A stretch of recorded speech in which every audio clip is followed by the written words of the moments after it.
Thank you very much, Chair. I will present the credentials of the members as confirmed.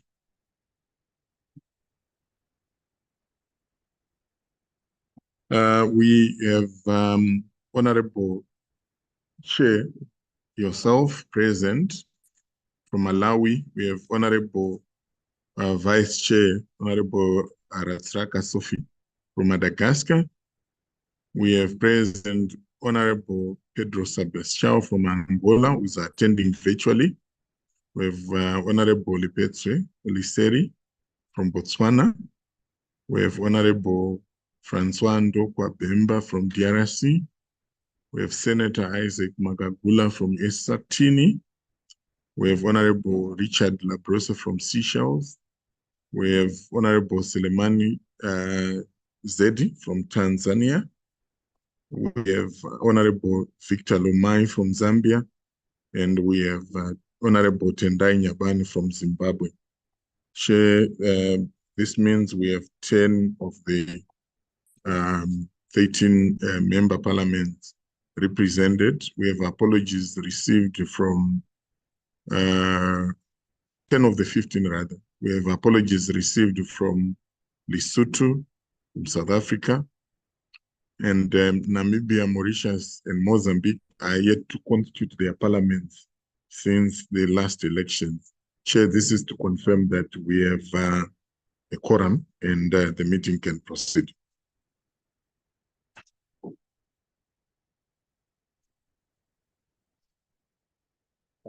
Thank you very much, Mr. Kiwasha. So now we are moving to the second point. We need to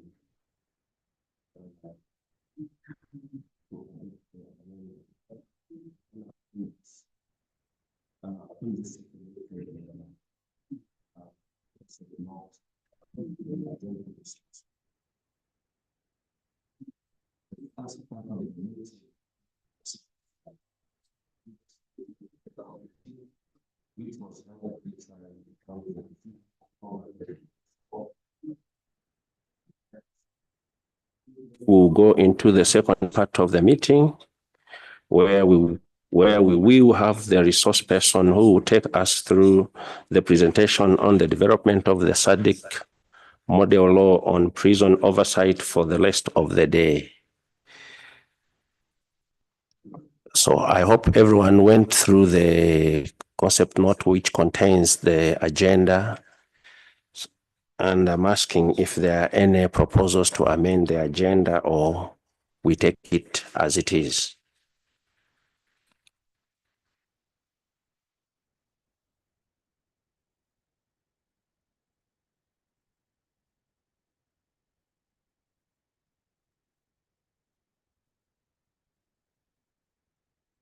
Yes, is that Eswatini? Thank you, Chair. I propose that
more timely than now.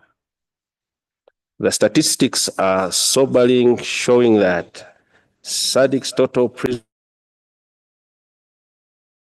thousand, with an average of 37% awaiting trial, and women comprising just 3%, often ignored in a system designed by and for men. Our prison systems, may inherited from colonial times, are buckling under outdated infrastructure and overcrowding. In some countries, more than half of all prisoners have not been convicted. This is not just a legal issue, it is a human rights issue. It is a governance issue, therefore, it is our issue as a committee. Honorable members, our DGHR committee is uniquely placed to actively contribute to the process of developing the model law. Prison oversight is not optional. It is a constitutional imperative. It allows Parliament to amend accountability from the executive on how budgets are spent, human life dignity is upheld, and governance functions are conducted behind closed doors. Prisoners are citizens. They remain humans whose dignity must be respected. Therefore, let us take the opportunity to contribute to the model law on prison oversight seriously. I urge everyone to actively participate and be empowered to be champions of this model law. Our engagement as parliamentarians will ensure that the process is people-centered. We must ensure that prison oversight mechanisms are not only lost on paper, also reflect the lived realities of detainees, women giving birth in cells, juveniles awaiting trial, or remand prisoners detained for years without trial. Importantly, we must link this process with citizen participation. Oversight is not just about checking reports. It's about amplifying voices. When our citizens see their representatives speaking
Que l'élection de la commission permanente DGHR a déjà été faite le 1er juillet 2024. Et or que là, c'est mentionné que c'est encore Madame Bemba. Si on pouvait l'enlever de l'ordre du jour.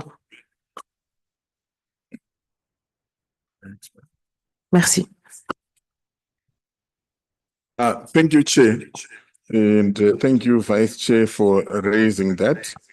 You will recall that during the meeting, what is captured is what happened the previous meeting.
.5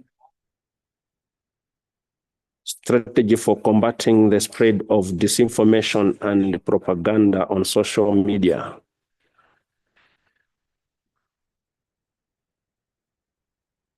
6.6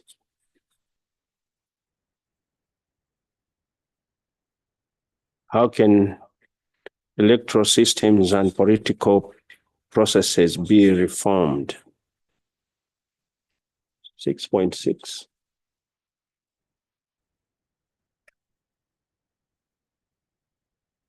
Seven point zero, deliberation by members on issues raised and recommended to the 56th Plenary Assembly.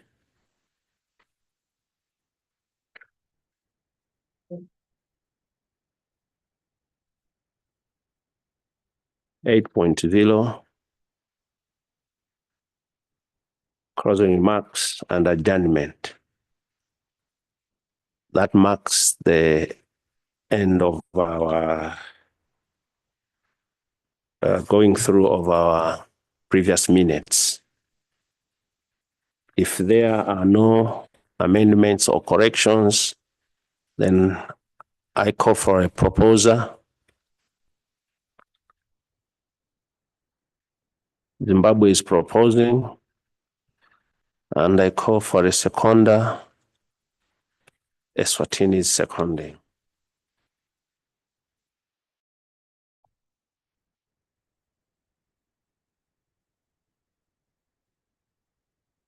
Therefore, the minutes are duly adopted.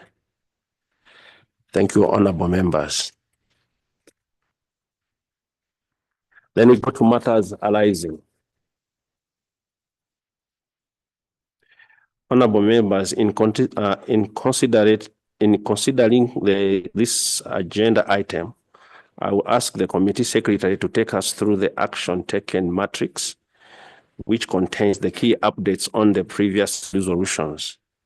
Therefore, I call upon the secretary, Mr. Kurasha. Thank you, Honorable Chair. Honorable members, the matrix on key decisions and action taken was circulated.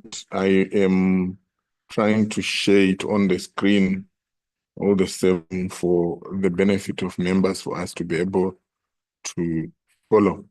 So the first issue or resolution regards to encourage national parliaments to allocate resources in their operational budgets for election observation missions to ensure continued deployment of parliamentary election observation missions in view of their crucial role in promoting democratic elections and monitoring the implementation of the SADC model law on elections. The note or the update is that despite efforts to implement the resolution urging national parliament to allocate resources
to SADC PF's interventions, ensuring evidence-based advocacy and informed decision-making in electoral reforms across the SADC region. Honorable Chair and members, I wish to draw your attention to the fact that this snapshot survey must be completed with the facilitation of each honorable member of this committee on behalf of their parliament. And this has not happened. So as a result, we don't have the data. Honorable members have desk officers which they could use to facilitate the administrative processes. But what we wanted was to empower. The Secretary General took a deliberate decision and say, we want to empower our members so that at national level, they are seen leading activities related to the committee. And this is one such opportunity. If you ask me as your committee secretary, this is an empowering opportunity and one that could help us to develop a prototype or a framework of how members of our committees at regional level can, at national level, continue to be seen as the leaders or ambassadors of SADC PF's work at national level. So I would want to plead through the chair for us to give ourselves a fresh deadline within which to have completed this survey so that as Secretariat we'll be able to do a region-wide analysis and generate data and tools based on the findings, and make sure you engage the speaker of your respective parliaments to say we are, as a committee, facilitating the domestication of the model law and would want Parliament to make this submission, and you remain the leader of that process. And this is a plea we are making, Honorable Chair. We haven't been able to receive the data. The chairperson was supposed to actually present the findings to the Regional Model Laws Parliamentary Oversight Committee. When it met and was not able to do so, it had to face the embarrassment of actually apologizing.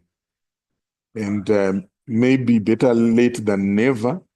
I would plead that to the extent that we are custodians of the model law, here is an opportunity for us to assess what progress have we made towards domestication without necessarily incurring financial costs, because we already talked about the difficulties we are experiencing in mobilizing resources to enable us to be present on the ground with regards to the election observation mission.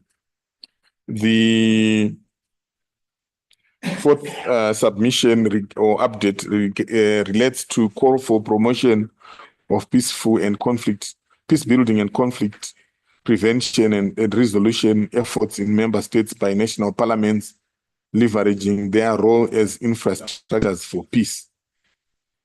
The Secretariat is actively exploring and cooperating with partners to build the capacity of members in peace building and conflict resolution, and also in peace and security. It's been identified as one of the key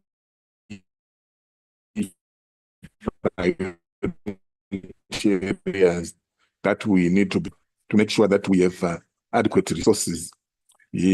One such is the 5-year memorandum of understanding signed with the United Nations Office of Counterterrorism on 29 November 2024. And part of that collaboration involves technical support to members of this committee. Chair, I submit the update. Maybe while at that, one of the matters arising relates to the model law and the transformation of the SADC Parliamentary Forum. When we reported in our last meeting, we're reporting that one, the requisite 12 member states had signed the agreement amending the treaty, and the treaty had come into force. And now we are moving to protocol stage, where member states have been given up to 6 months to make comments on the draft protocol. It is important for us to give updates as follows. Since then, the government of Botswana has signed the amendment to the treaty, which means that we have 10 countries that have signed. Madagascar and Mauritius are the remaining countries, and the Secretary General's office has been briefed that Madagascar will sign during the forthcoming SADC summit when they are assuming the SADC chairmanship. The parliament has already initiated the process, and it must be finalized during the forthcoming SADC summit in August. And efforts are also ongoing with the lobby group of speakers, which is chaired by the Speaker of the Parliament of Zimbabwe, Advocate Mdenda, to lobby with Mauritius so that all the member states are on board with regards to the issue of the SADC Parliament. That's the latest update we could give in that regard, Chair. Over to you. Thank you very much, Mr. Kulasha. Honorable members, if you have questions or other issues to raise, this is your chance and your time.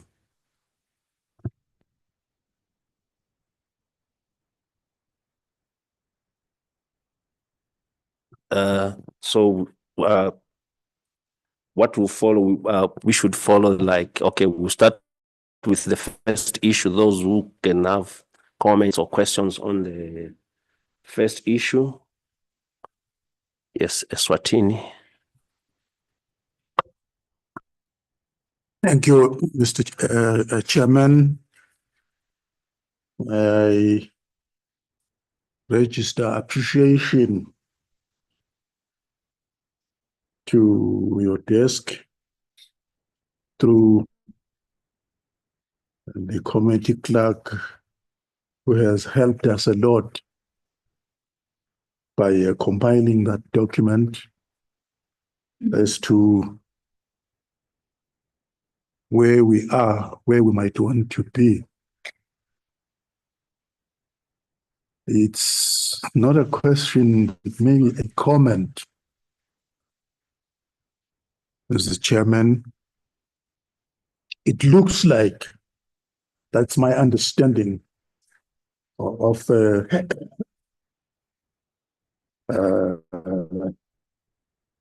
what has been presented to us as action taken, that funding, and as usual, is presenting a problem. But we want to thank you, shall I say, the Secretariat for the effort in mobilizing those funds. They may not be much, but certainly they need careful utilization to ensure that we are visible, particularly in the coming election observation missions. What I would recommend, Mr. Chairman, or ask ourselves, are we not opening the attendance to such observation missions too wide, given the constraint that is, given the backdrop of financial constraint? can we not kind of rethink, maybe think outside the box and say, I'm not saying this should be restricted to the committee, but certainly I would think it would make so much sense. This is our mandate, in as much as it is the mandate of the whole forum, but we should be leading in front. Why can't we limit, or at least make sure one or two don't miss these election observations? I mean, it doesn't sound very well on us to go to plenary or to mainstream secretariat and say we have not been able to do A, B, C, D. That means we have not been able to do our job. So that would be my recommendation, Chair, that if we just throw it to anyone who wants to attend, I don't think we will ever make progress. And let's make it, for lack of a better word, mandatory that the forum, through this committee, is made to attend. I thank you, Chair. Thank you,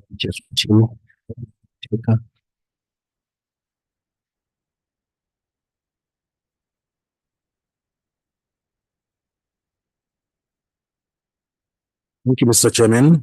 Honorable Richard from Seychelles. I will share the same from my colleague from Eswatini regarding the remarks. But my problem is, since we are the committee who's supposed to have a safeguard democracy, especially in Africa, the part that we are talking about. So for us to have such challenges, especially about talking to our national parliament, like you said, they are getting a problem for sponsorship to make this work happen. So I was thinking maybe as a committee or maybe SADC PF, if we have any other policies of other doors opening, like we can do it on a more independent ways, like maybe if we can knock doors for sponsorship with others partners outside, because our job is not only to observe election, but also I guess we have a lot of work in compared to our community to do, like especially when we are talking about democracy and human rights. See, because in the human rights part as well, I think as a committee, we need maybe to strengthen our part to that job. Thank you. Thank you very much, Seychelles. Yes, you, yeah. Thank you, Chair. And I wish to appreciate the submissions or comments by Eswatini and Seychelles.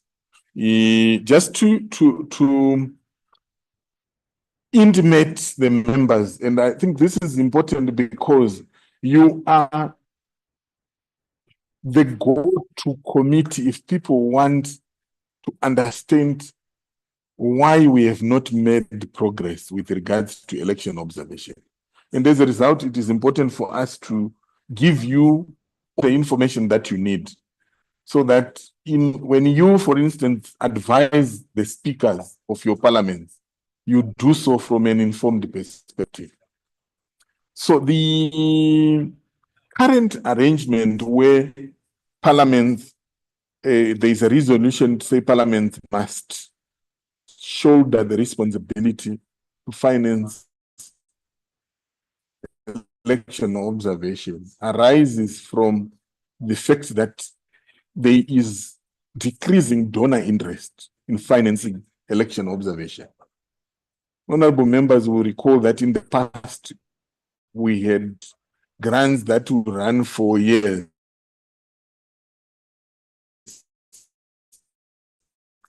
to finance election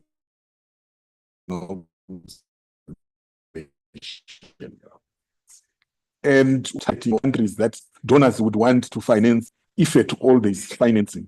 And the executive committee, as the board, said our intention is to observe everyone so that we all learn rather than create a situation where we have selective application. And so the resolution to finance for parliaments to finance elections was meant to cure two things. First, to ensure sustainability because donor financing has been on the decline. But more importantly, to also ensure that there is inclusivity where we are all able to observe our elections. Then honorable members who have participated in election observation and including in our norms and standards, which was the first election instrument to be developed on the African continent by SADC-PF in 2001, and all the subsequent tools, including the model law. Issues of inclusivity, in particular gender and youth, are central to women political participation. So the responsibility or the composition of our election observation mission must ensure that there is gender equality. Otherwise, while we will criticize the countries holding elections for not meeting gender parity, we ourselves as an observer mission will not have gender parity. And it has happened in one election observation where, after glowingly speaking about how they need to make sure there is gender equality, one of the participants just said, "But you yourselves, we only see men here. Why are you telling us to have gender parity?" So as a result, we ought to have gender parity when we do election observation. And the current policy is that we will have 2 members per election. So it is actually the bare minimum. In the past, some parliaments that had capacity were financing more than 2. And if Eswatini, for instance, was to say, we want to send 6 members to Tanzania because we want them to go and learn and we have the budget, the Secretary General's office must be able to give that consideration, and I think it will be considered in the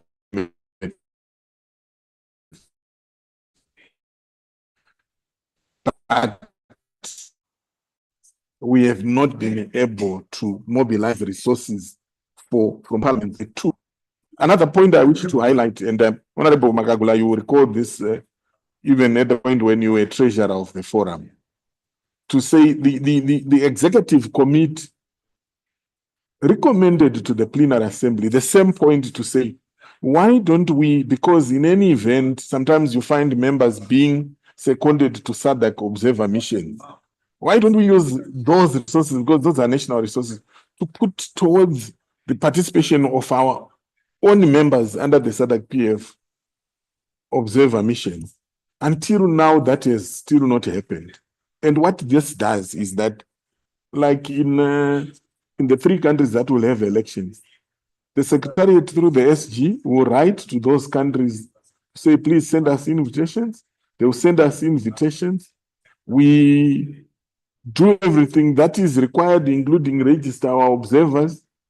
And then last minute, we are withdrawing. So part of it, and we have Justice here who will be with us in the later session, raises what is legally called legitimate expectation. If you have asked to be accredited and you are in contact with the organizers, they are starting to plan with you in mind on the other end. Then last minute, you tell them we are withdrawing. And this is happening on a continuous basis. What do you think begin to happen in the minds of the stakeholders that we communicate with? If you are you're anticipating your in-laws to come and pay lobola, then you slaughter all the chickens, you prepare all the rice, you buy the drinks, and then they phone and say, we are very sorry, last minute. We are unable to come today, but we'll come 3 days later. Are you going to put the food in the fridge? What are you going to do? Will you not start asking, but will they at all come? If they didn't come today and have incurred this loss, will they ever come? Will you not raise questions that say, are they really serious? So the issue we are raising, honorable members, is about the credibility of the institution. What is at stake here is the credibility of the institution. And this committee has a responsibility to make sure that we tackle that issue, because as Secretariat, we'll prepare as we need to. But this has become a cycle. When are we breaking that cycle? And that is where our concern is.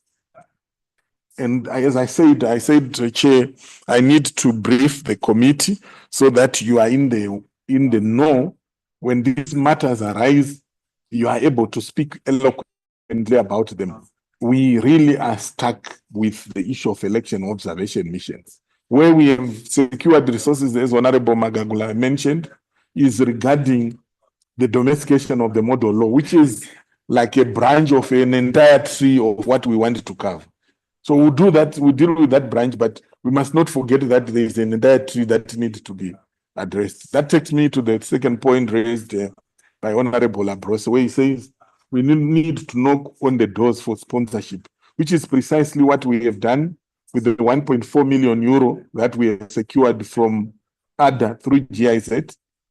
If the honorable member's comment is that he may know certain doors that we have not knocked, that we could knock on, for the honorable member and the rest of the members, we are more than welcome to engage the Secretariat so that we get to know of such opportunities and we'll be able to pursue them. Thank you very much. Thank you very much, Mr. Kurasha. Any additions or Eswatini? Thank you very much, Mr. Chair. And that clarification, that response to what Swatini and Seychelles raised. That is a big challenge, the way this has been summarized. I know I will be pointing the finger there, yet one of the fingers is pointing at me. But the reality is we cannot go to say report to the joint meeting if that was the case, or report to some authority overseeing us and say we've thrown in the towel. We need to come out with what do you think can be more effective in ensuring what Honorable Courage has just said, is raised in the last plenary. How do we put our case across that they do understand and do appreciate? We would not want to proliferate the existence of committees that don't deliver or are made not to deliver. I mean, I wouldn't say this is the committee, but it is one of the committees, and there has to be delivery on mandate. And the area that he has touched on is quite pertinent. It is one area where we need to deliver. I thought, as has put it rightly, that recommendation, that suggestion, should at some point in time be carried out than being abandoned. Abandoning it would mean abandoning ourselves. I thank you, Chair. Thank you very much, Eswatini. To my understanding, SADC PF have been there for long, and we have been dependent. We always sit behind and relaxing, waiting for other people to come and assist us to fulfill our agendas. This is the time to pull our socks and see the reality of the world, that we should make sure that we have to fend for ourselves if we are to grow. If we keep on asking people to support us, we are not going to grow. It is as good as you send your child to school and he waits for you to go and write assignments for him. I don't think you pass the exams. Let us work hard.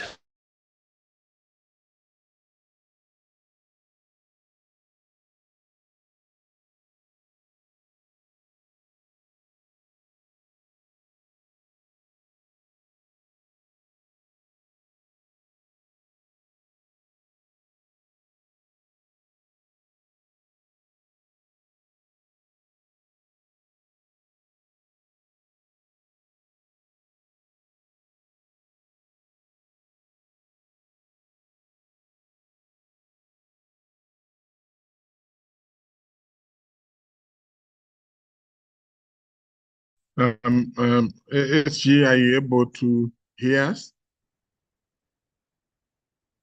Hello, Kurasha, you are frozen, so I think it's just an issue of, I can hear you now. Can you hear me? Uh-oh. She says we are frozen. ICT, can we? Can you Huh? hear me? Can you hear me though?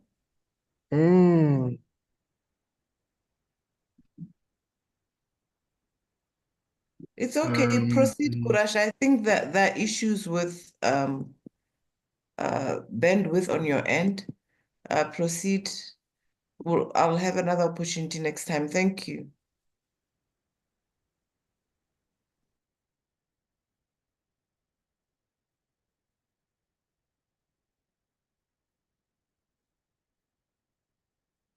I'm trying to establish communication with the SG. Okay.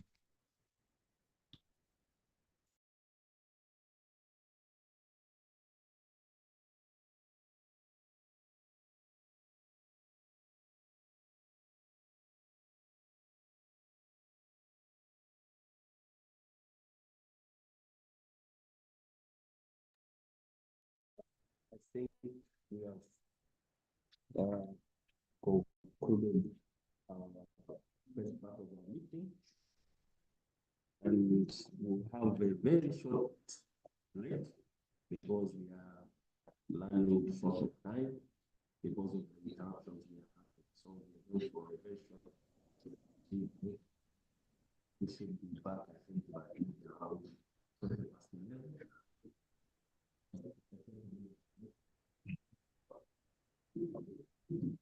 Yeah,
Hey, Agnes, just get me the file for the host agreement. And then the list, I know the number of staff, if you have something quick, that we normally fill for the number of staff who work for the forum, who are Namibians. Just print. Okay. We normally submit that to Foreign Affairs. You see that list? Yeah. Okay. Or even if you print it for me, I can highlight this thing for, yeah. And then the program for orientation in EXCO. Okay. Yeah. Yeah, that's it. I don't want to overwhelm her. And then print for me her CV. Okay. Yeah, that's all. All right. Okay, I'm coming. Maybe highlight to her Mhm. that she's a member of HR. An ex officio, yeah, and also a member of Ex officio She's- yeah. continuity. yeah, yeah. All right. Okay then, thanks. Hi, Kurasha. Hello. Hi, yes. Yes. We couldn't accommodate.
teams. There is a a dedicated standing committee for prison oversight to review prison conditions comprehensively,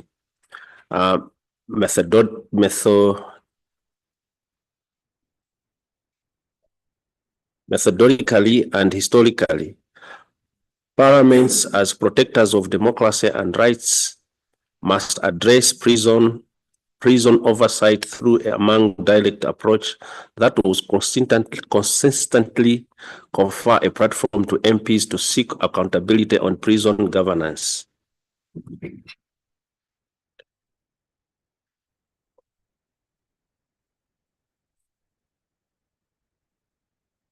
The overarching objective of the SADC model on prison oversight is to ensure that parliaments are sufficiently empowered through legal provisions to demand accountability from the government for protecting prisoners' rights. Prison oversight by members of parliament, MPs, is an established mechanism by which parliaments hold the executive account concerning key populations and vulnerable groups from a rights-based perspective with a view to successful re-entry and integration in society.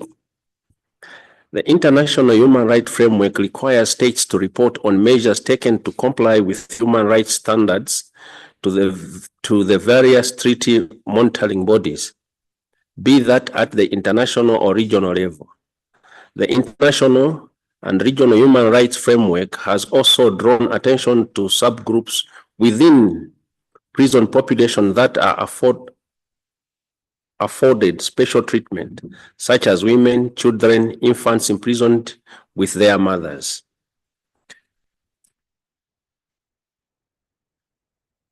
Parliamentary oversight includes ensuring compliance with national, regional, and international legal frameworks. It also includes engaging with various other oversight mechanisms, including the judiciary, national human rights institutions, prison visit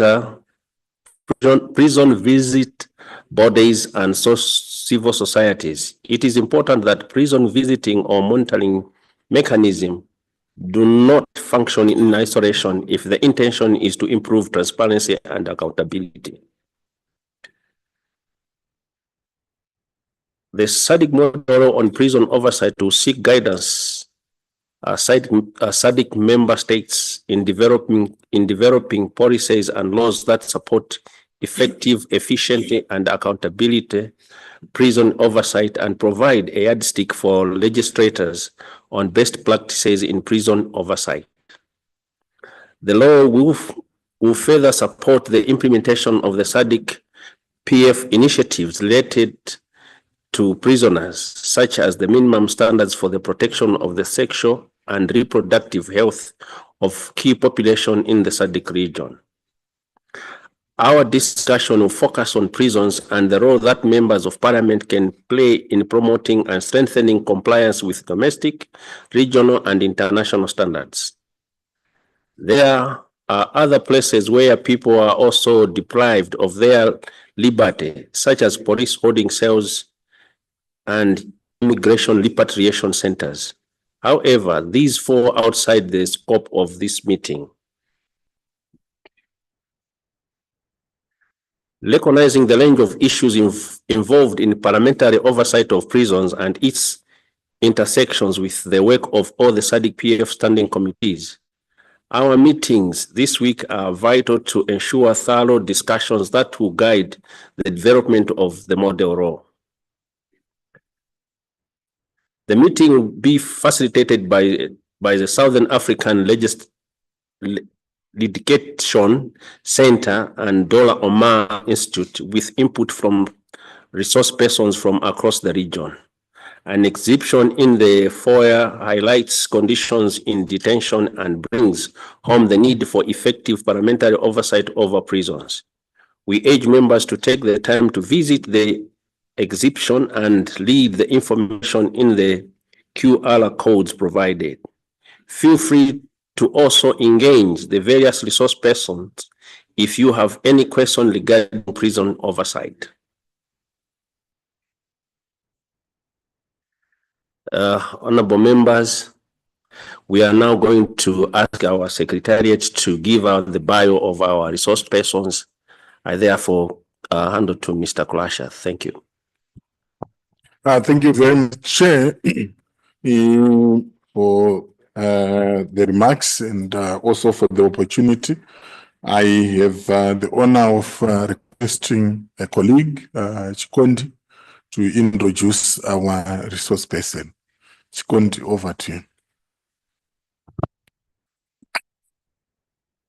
Thank you so much, Honorable Chairperson and all honorable members.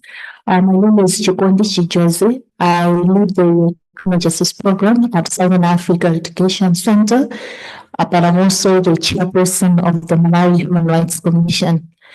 Honorable Chairperson and honorable members, I have a humble duty this morning to introduce the speaker to this session. But before I do that, I want to express my gratitude that the Southern Africa Education Center can be part of this important work that the SADC-PF has engaged in terms of developing SADC model law for prison oversight. Honorable Chairperson, I all know that all prisoners, they retain all their rights as provided under our various constitutions and also under international law. The only rights, the rights that are limited is the right to property and movement. That means that our prisoners have the right to vote, and that is why it is critical that we have this presentation that 13 of our SADC countries do expressly provide for the right to vote for prisoners. With the few that have limitations, there are some that limit the right to vote for prisoners based on the status of their imprisonment, if they are serving a life sentence. Others base it on the fact that the person has committed offenses before. But one key issue that you should note, honorable members and chairperson, is that these restrictions result in practice that all prisoners end up being excluded from voting in the countries that they have been exclusion. I'm happy to mention, however, that we've seen positive developments in other countries. A good example is Namibia, where 100% of prisoners were allowed to register to vote in 2021. And in contrast with Zimbabwe, the only 10% of prisoners that were able to register in 2019. But we are happy that our courts have taken positive action in terms of upholding and affirming the right to vote for prisoners. A good example is Malawi, where the court in 1999 actually affirmed that prisoners do have the right to vote, and prisoners have since participated in the electoral process. With this background, honorable members, chairperson, allow me to introduce Justice Sylvester Kalembera, who is Justice of Appeal in the Supreme Court of Malawi, who will be taking us and he'll be speaking on the importance of prison oversight to protect prisoners' rights and ensure accountable prison institutions. Honorable Chairperson, I hand over to Justice Kalembera. Thank you.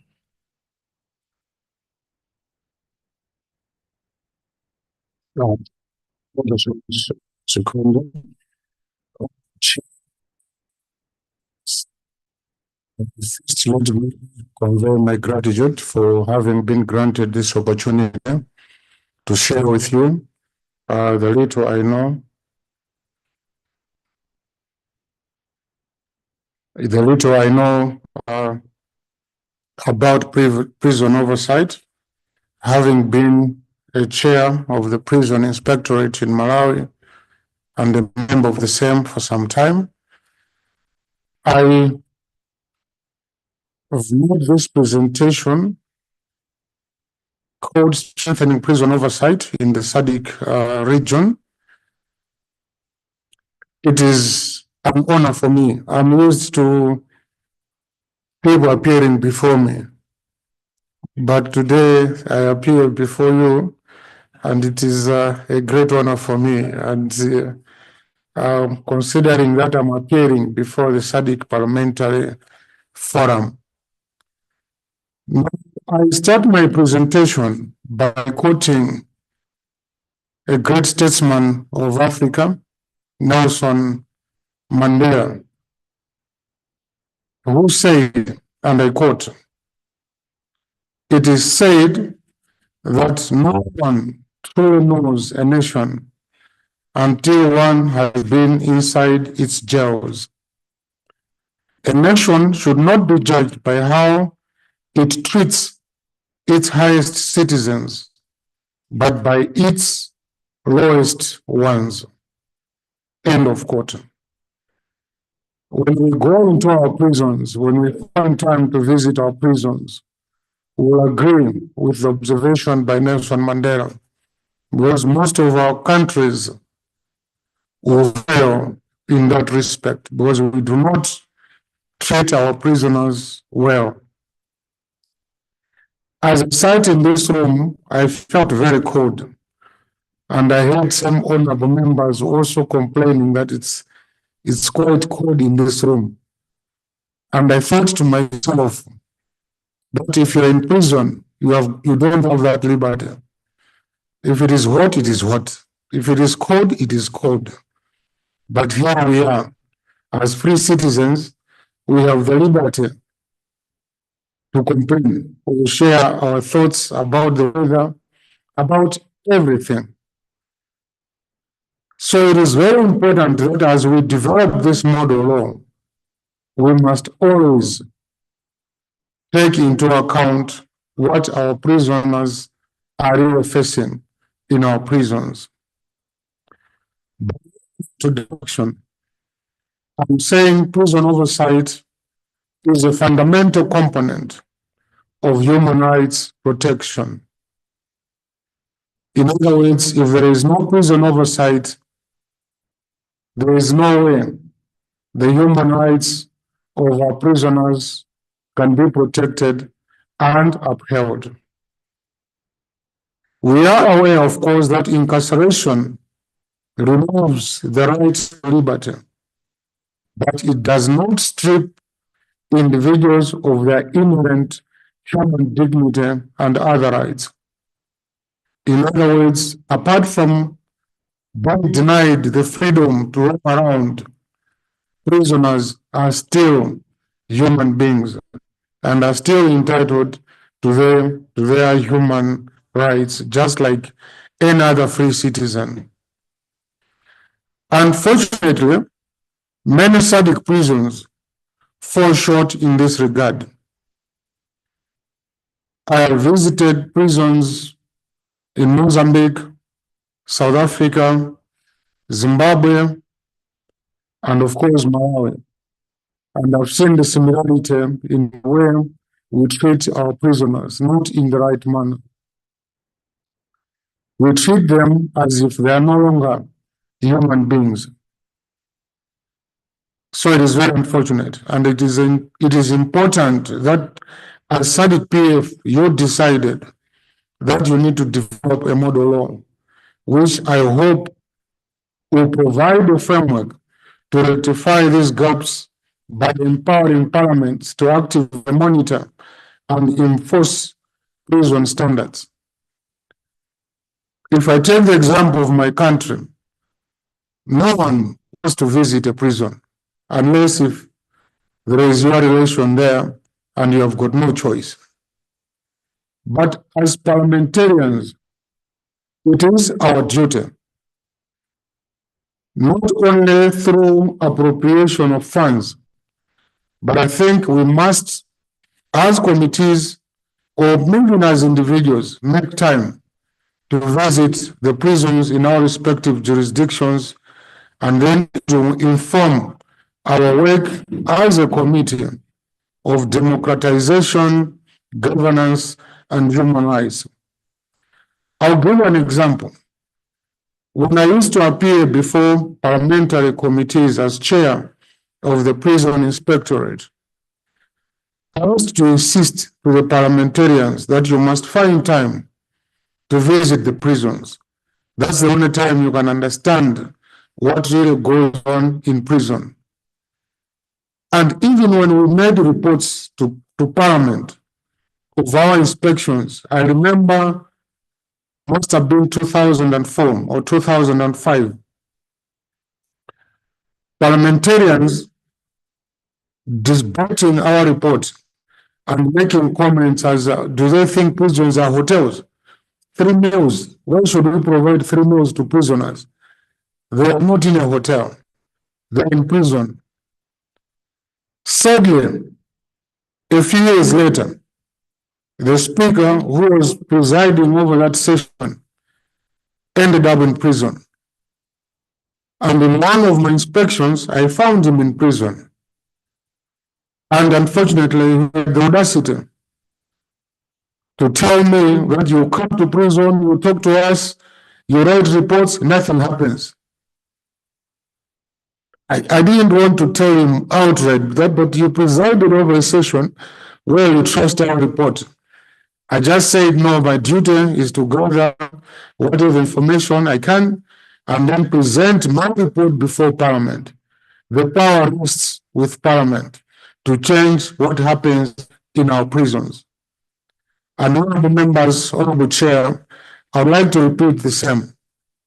You have the power to make changes in our respective prisons so that we keep our prisoners as humanly as possible.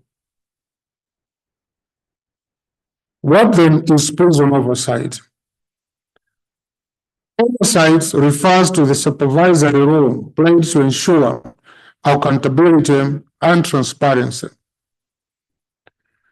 If you give money to prisons and then expect the prison officials to come before Parliament to account, they can account for what the money has done. But in effect, if you don't visit the prisons, you will not really know what they have done with that money. So it is very important that oversight mechanisms must be strengthened. And more importantly, I believe that parliamentarians must be empowered by the rules in our respective jurisdictions so that their oversight of prisons is effective. And I'm also saying in the context of prisons, oversight ensures that institutions comply with human rights standards, laws, and proper procedures. I used to tell the parliamentarians home that when you go to prison, because when you visit the prisoners will say, we are overcrowded. The prison officers will say, no, they are lying. And I used to say, okay, can all those who sleep in this cell go into the cell now and show me how they sleep in that particular cell? And one would be shocked to see the way prisoners are packed like sardines from maybe 3:30 p.m. when the prison doors are closed to about 6 or 5 a.m. They sleep packed as sardines, not as humans at all. Therefore, Parliament has a central role in such oversight. And through a model law, it can institutionalize consistent, accountable, and independent review of prison conditions and practices. If the model law enhances the oversight role of our parliaments, I do believe that we will have some meaningful change in the way we treat our prisoners. There are several mechanisms put in place for prison oversight. I have an example of Malawi and South Africa. And I note also that most Southern countries have created by law government entities or bodies to perform oversight functions over prisons. In Malawi, as I've earlier said, we have the Inspectorate of Prisons, which is mandated to operate independently, but in practice, it falls under the Ministry of Homeland Security, which limits its autonomy. And in South Africa, we have the Judicial Inspectorate for Correctional Services, which is established under Chapter 9 of the Correctional Services Act number 111 of 1998. It too is also financially dependent on the Ministry of Justice. These two examples highlight the gap between legal intent and operational independence. Both entities, according to law, are supposed to perform their functions independently. But where somebody controls the pace or controls the tune, then they choose which song you can dance. So there are challenges which are faced by these government oversight bodies. Despite their legal mandate, government oversight bodies, they lack the true independence due to budgetary reliance on the executive. Prison inspectorates are not prioritized by our government because we believe that in correctional facilities, you must be punished. And oversight plays no role, according to most of our executive branches of government. Therefore, these entities face challenges such as inadequate funding, lack of secretariat staff, and being operationally tied to ministries. In Malawi, for example, the prison inspectorate has got no secretariat. They have got a desk officer under the Ministry of Homeland Security who coordinates their activities. And funding depends on what the ministry intends to achieve. And most often times, they are not interested in prison oversight or prison inspections. Similarly, when reports are prepared, they are presented to Parliament and there are always delays, most often times. And as earlier said, parliaments themselves don't take these reports seriously. And another challenge is that coordination among the entities is poor, and the implementation of recommendations is rarely enforced. We have seen when the Parliament adopts the reports from the prison inspectorates, most often times it ends there. But with this model law, I want to believe that mechanisms will be put in place where parliaments should be able to enforce the reports or recommendations made to improve conditions and to improve the way we take care of our prisoners. There are also some advantages about government oversight. They are established by law, constitutions or acts of parliament. Therefore, they are recognized in our respective jurisdictions. Access to prison is very easy. They don't have many hurdles when they want to visit prisons. And they do have state funding, although I've said it is mostly inadequate. They do submit their reports to Parliament or to the executive, which maybe other bodies do not have that luxury. What are the limitations of government oversight? Lack of financial autonomy. Budget is controlled by the ministries. Therefore, the ministries will decide where or when you can visit the prisons and conduct the inspections. The prison reports are delayed or ignored, due maybe to ministerial bottlenecks, or maybe even lack of interest.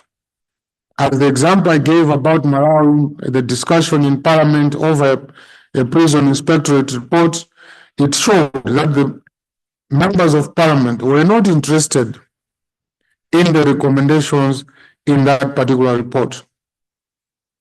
And there is lack of coordination among the agencies. One agency will work in isolation from the other. Therefore, they don't even pull resources together to help in this work of prison oversight. The Constitutional Court of South Africa addressed the point in the case of NPC versus President of the Republic of South Africa and others, when it said, the Judicial Inspectorate, as it is currently formulated, is neither financially nor operationally independent. End of quote.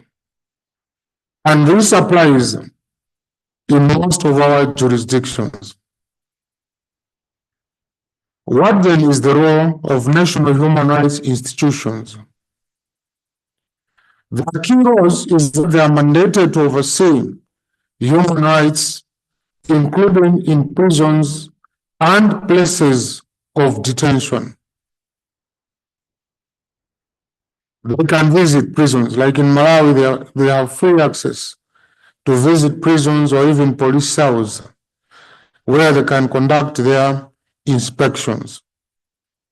They enjoy unfettered access for investigations, compile and submit reports, including annual reports to Parliament with recommendations. But the challenges are that they are heavily reliant on inadequate government funding, and they have limited enforcement powers. For example, in Malawi, the Malawi Human Rights Commission can only recommend whatever changes they want to see happening in our prisons as regards upholding the rights of prisoners. But they do not have any power to make sure that those recommendations are implemented or are enforced. And they also lack operational capacity. Mostly, a few offices, like in Malawi, there are only 2 offices in the central and northern parts of the country, and southern parts, sorry, of the country. The judiciary also has got an important role to play in prison oversight. Judges and magistrates, as justices of peace, are encouraged to conduct prison visits. In Malawi, it is monthly. But most judges and magistrates do not like visiting prisons. When you ask them why, most of them would say, no, you go to prison, you are visiting, and then you find someone is talking to you, but the sentence you give me, no, was very harsh. Because you visit prisons where you have sent prisoners yourselves as a judicial officer. And when you're having a chat with them, someone will become personal and say, no, I had this matter, I appeared before you, the sentence you imposed. And as a judge, you go there, maybe you enhance the sentence which the magistrate court had imposed, and you encounter this prisoner in prison who confronts you. So that has always been the challenge But when they visit these prisons, which is always important, they do assess the prison conditions, the healthcare, the overcrowding, and the trial delays. And in Malawi, we also conduct camp courts inside the prisons to address prolonged detentions. Last time I had a camp court in one of our prisons. I found a prisoner who was in detention for 10 years, awaiting a murder trial. And the police said they didn't have a docket. They were waiting for a docket from the arresting police 10 years after. So I just said, okay, I discharged this prisoner. When you are ready, you can proceed with the trial. I had to release him because 10 years, it didn't make sense. You're still awaiting trial. In other words, the system forgets you. There are limitations faced by the judiciary as well. Because of the lack of funding, most of the visits are dependent on donor funding, not regular government support. And again, lack of coordination with other oversight bodies, duplication of roles, and inefficiencies. The civil society and independent monitors, they also have a role in prison oversight. Civil society organizations and independent visitors provide an essential, often more impartial layer of oversight, because they are not attached to any government body, they are not attached to any government branch of government. So they are mostly impartial in their role when they monitor what happens in prisons. And independence from government interference is a strength. Yet they face restricted access to prisons, especially when authorities are uncooperative. Because most oftentimes in our respective jurisdictions, we view the role of civil society and independent monitors with a lot of hesitation or suspicion. And their reliance on donor funding may also introduce external agendas, limiting the local impact. If you are supported by a donor who has got different agendas, as a society, you might be forced to push that particular agenda. Human dignity and prison conditions. Incarceration should not mean the loss of humanity. As I earlier said, the fact that you're in prison doesn't mean that you are less of a human. But the way we treat our prisoners, it's like they have lost their humanity. But that should not be happening in a democratic society. Courts in the region have affirmed that prisoners retain the right to dignity and protection from cruel, inhuman, and degrading treatment. And this must be seen on the ground. Overcrowding, disease, lack of ventilation, and poor sanitation all contribute to such inhuman conditions. And this was acknowledged by the courts in the case of Gebu Masangano versus Attorney General in Malawi. Effective oversight mechanisms are critical in addressing and preventing these abuses.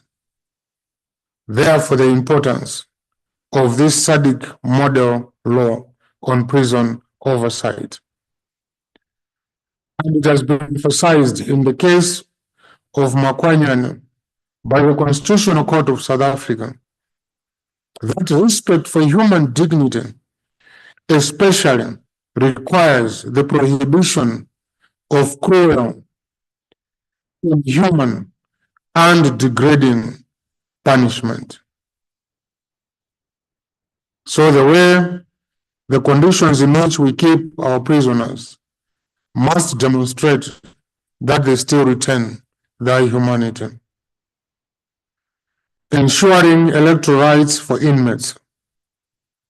SADC countries have made strides in recognizing prisoners' right to vote. In most of our prisons, or in most of our countries, prisoners have got this right to vote. Although they do face some handicaps in most of our jurisdictions. In other jurisdictions, for example, they have said you must go and register where you are going to vote. In other words, they do not recognize a prison as a polling station, which creates, in other words, you are telling them you're not going to vote. While initially contested, increasing political will and oversight pressure have ensured more inclusive electoral practices. This is a plus in most of our countries, that the right for prisoners to vote has been recognized. Continued oversight ensures that voting rights are not only recognized, but facilitated in practice within our correctional institutions. There are some systemic limitations of the current oversight. In many countries, oversight is sporadic or ceremonial. It's just done as a matter of course. It changes nothing. There is minimal follow-through, and findings seldom inform policy reform. The reports which come out, they just tend to be talk show. They'll talk about them and nothing changes. These reports are also delayed or watered down or even shelved. They are not considered with the importance which they deserve. This lack of accountability perpetuates poor prison conditions. Therefore, oversight is most effective when independent, coordinated, well-funded, and linked to enforceable parliamentary action. So the role of Parliament in oversight of our prisons cannot be overemphasized. If our parliaments take the issue seriously, we will have meaningful change in our respective jurisdictions. How a model law can help. The SADC model law can address gaps mandating independent oversight bodies, secured funding, coordination mechanisms, and direct reporting to Parliament. It is important that our parliaments must accept that they have got this very important role as regards prison oversight. As I used to tell our parliamentarians back home, is you never know what happens tomorrow.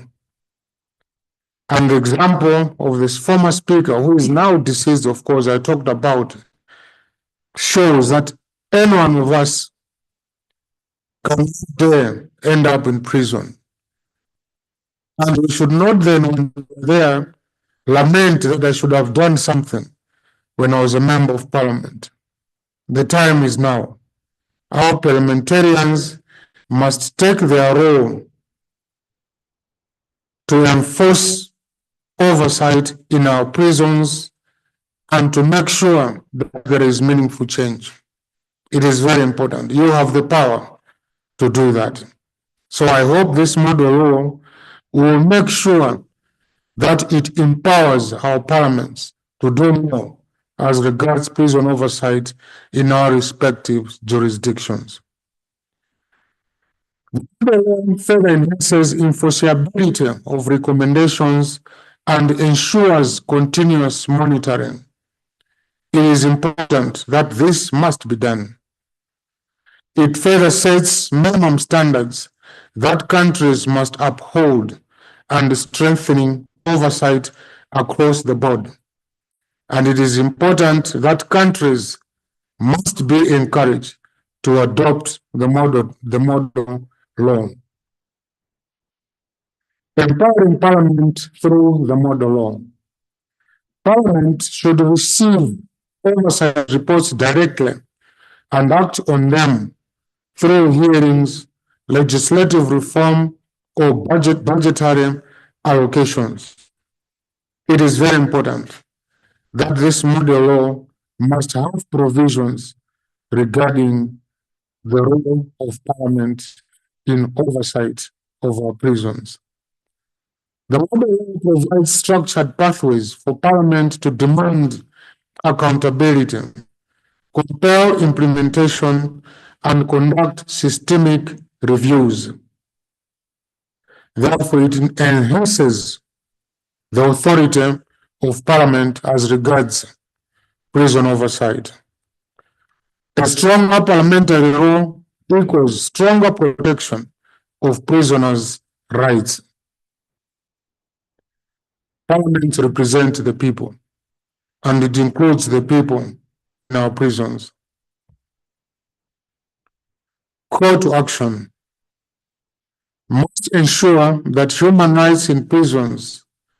Oversight bodies must be, to ensure human rights in prisons, oversight bodies must be fully independent, well-resourced, coordinated and mandated, closely linked with Parliament. Adopting and implementing the model law is key to transforming prison oversight into a force for justice and dignity. Our prisoners must not lose their humanity when they are incarcerated. For parliaments, amend laws to insulate inspectorates from executive control. They must truly be independent to conduct proper prison oversight. And for the courts to enforce rulings like the Gebo Masangano versus Attorney General, which I talked about, and the NPC President of the Republic of South Africa cases, where you have made determinations, but there is no enforcement mechanisms. So I think this model law must be able to make sure that whatever recommendations or whatever determinations are made, enforcement mechanisms are in place. Honorable Chair, honorable members, thank you so much for your attention.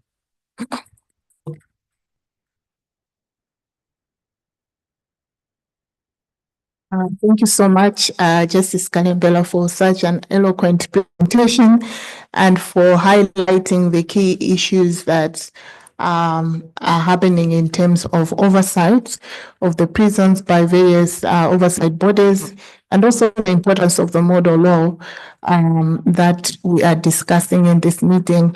It is very clear from the presentation, Honorable Chair and Honorable members, that Parliament oversight of the prison is the missing puzzle or piece of the puzzle when it comes to enforcement of the recommendations made by various oversight bodies. The judge highlighted the challenges that are faced by the Inspectorate of Prisons. He mentioned how his report when he was chair of the Inspector of Prison in Malawi was trashed, and that it was the duty of Parliament to make sure that the recommendations that the Inspectorate had made were implemented, because later on, those recommendations had an impact on one of the members of Parliament when he had to be imprisoned in the same conditions that the Inspectorate had advocated that they had to be changed. And similarly, he also highlighted how the Human Rights Commissions also face challenges in terms of enforcement. And also, he also highlighted about the judiciary, how the courts have made orders in terms of improvement of prison conditions. But all of that goes down to Parliament to make those a living reality or to bring those changes. So you as members of parliament, honorable chairperson and honorable members, you are the key missing puzzle to changing the conditions in the prisons.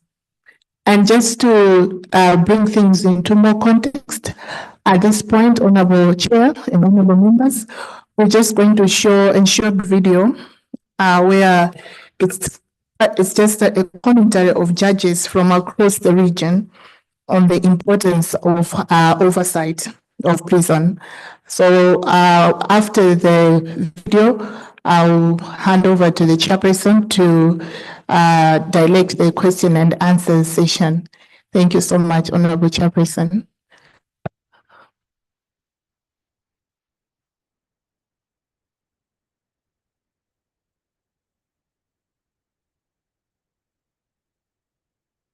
Okay, just 1 minute, let me attend to the IT team.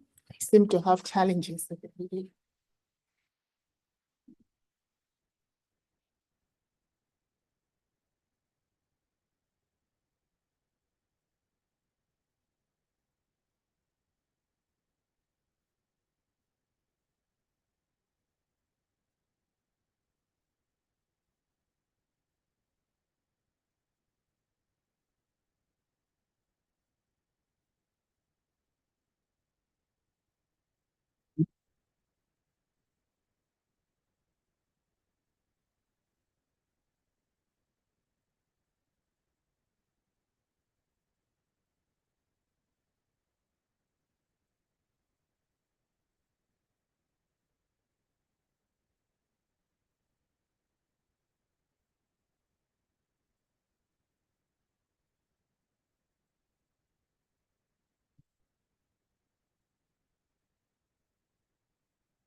For 7 years plus,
I've been living in a traumatic situation.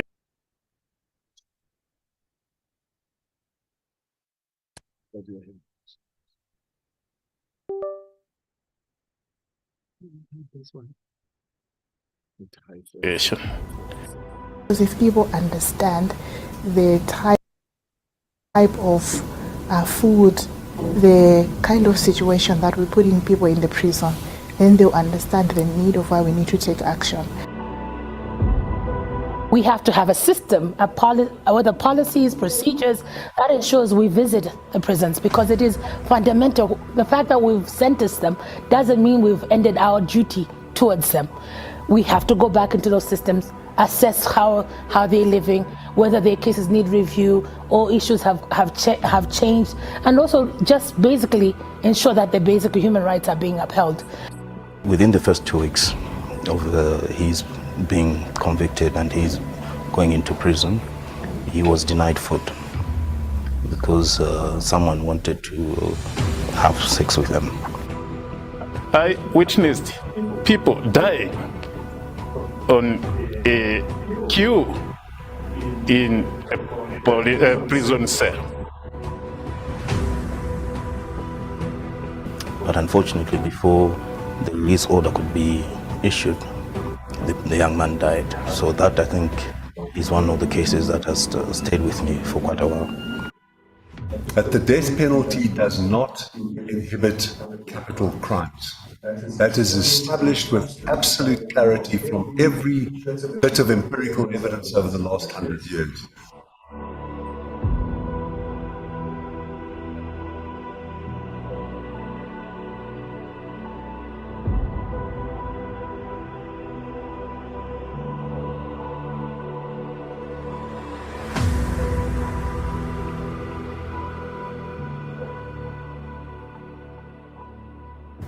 The system of mass incarceration has only existed for about the last 200 years. Before that, it was never mass incarceration in Africa. Before that, people were expelled from the village or they were sent away. They were given community-based punishments. Sometimes the death penalty was used. But the two things that we know are, firstly, that the death penalty does not inhibit capital crimes. That is established with absolute clarity from every bit of empirical evidence over the last 100 years. So, if there were evidence that the death penalty saved lives, I would have a different approach. I'd say it's a terrible thing. But, let us consider that we know with absolute clarity based on empirical studies that the death penalty has no consequence.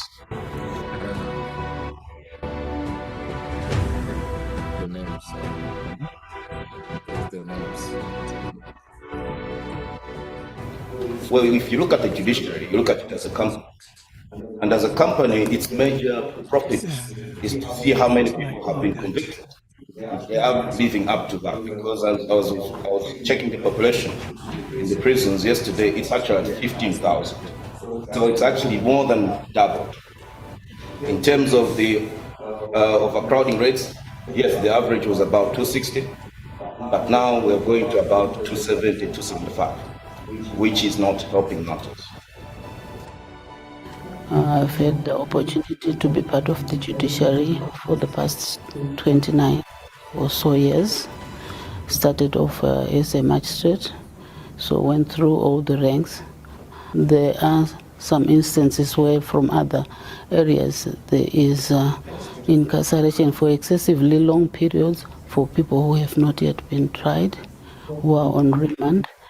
And I thought probably sharing the best practice from the Zimbabwean side.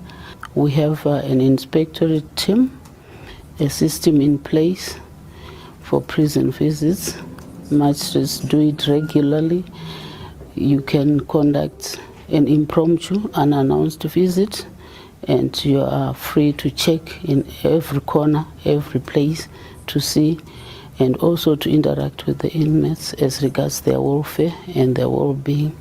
Even the prison officers, you can talk to the inmates freely with them, giving their issues.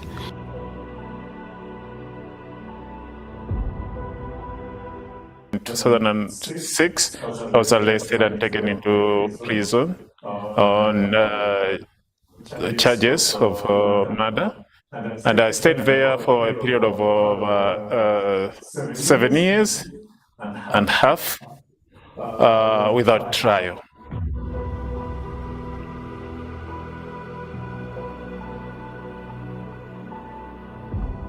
So even for repeat offenders, yes, the law says that you should take them into prison.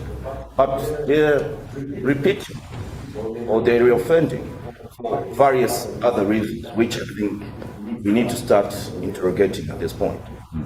Because someone repeatedly steals a bar of soap, or someone repeatedly steals a few cobs of maize because they're hungry, you call that person a repeat offender.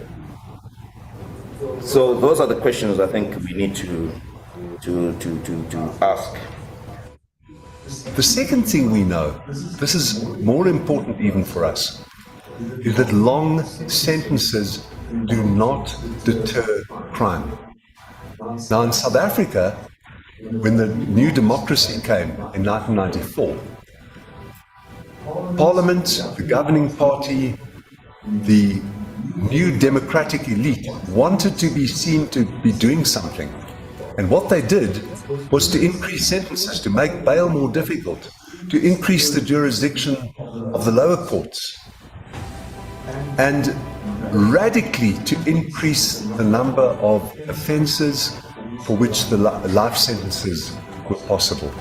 1995, South Africa has 400 people serving sentences of life.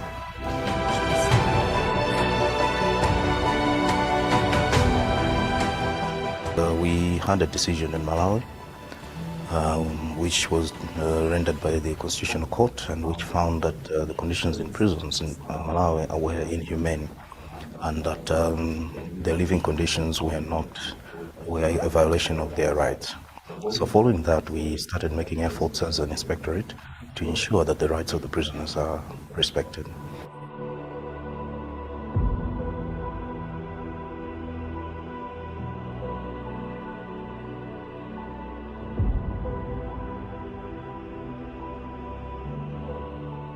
The conversation about prisoners' rights has been revolutionary, but we have omitted one aspect, and that is children in prisons. Now, these are often not talked about because children by law are not supposed to be in prison, but that doesn't mean in practice they are not there. So in many instances, you find that because in many of our countries, death registration is not compulsory or it's not done. So when a child is picked up by the police, it's very difficult for them to prove how old they are.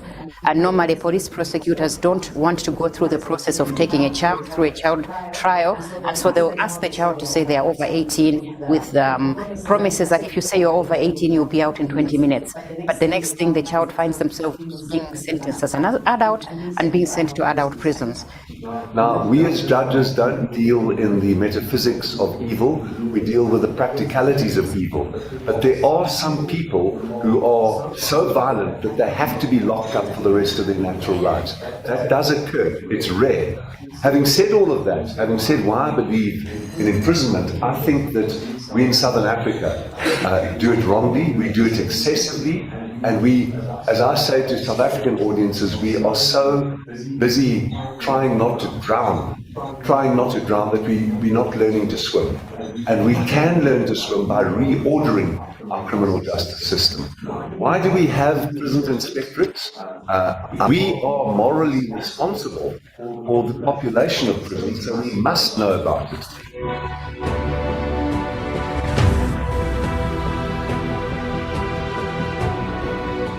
When we talk about prisoners' rights, we also need to understand the context in which our prisons are in respect to issues of congestion. When we look at the jurisprudence that has developed around the continent, where different jurisdictions, judges have talked about how our prisons are bad and congested. And in particular, I'll speak about Malawi, where we have a very progressive judgment where the court actually said that the conditions in the Malawi prisons amount to torture, cruel and inhuman treatment. And that judgment was a judgment of 2007. But now when you look back, you find that the prisons are as bad as when the court gave the judgment, and even worse than they were then. And the big question is, what are we doing to ensure that we decongest our prisons? If we understand the prisons in the context that what happens in prison affects us all, because if we have congested prisons, we are creating a situation where various diseases, including TB, incubate in the prisons, and they are widespread in the prisons. And the people that are in the prisons, they eventually come out, they join us in the communities, and the diseases that they take in the prison, you find that they're also transmitting in our communities. In life, I conclude to say prisons conditions, mainly in our country, is more or less to say the death trap. The death trap, in what way? Life in prison is miserable. Due to congestion, life is not easy, and even the diet itself is not that nutritional enough that can keep the human being. The sanitary part of it also contributes early death in such a way that there is no environment which can accommodate somebody who is suffering chronically ill diseases. There is also need to build more places to cater for people with their needs. We realize that those affected, for example, those with TB or contagious diseases, are housed in the same place with other inmates who are not suffering from the contagious diseases. There is need for facilities to be availed, rooms for proper isolation, and medical facilities to be provided. Efforts are being made, but more can be done to ensure that there is no violation of those inmates' rights.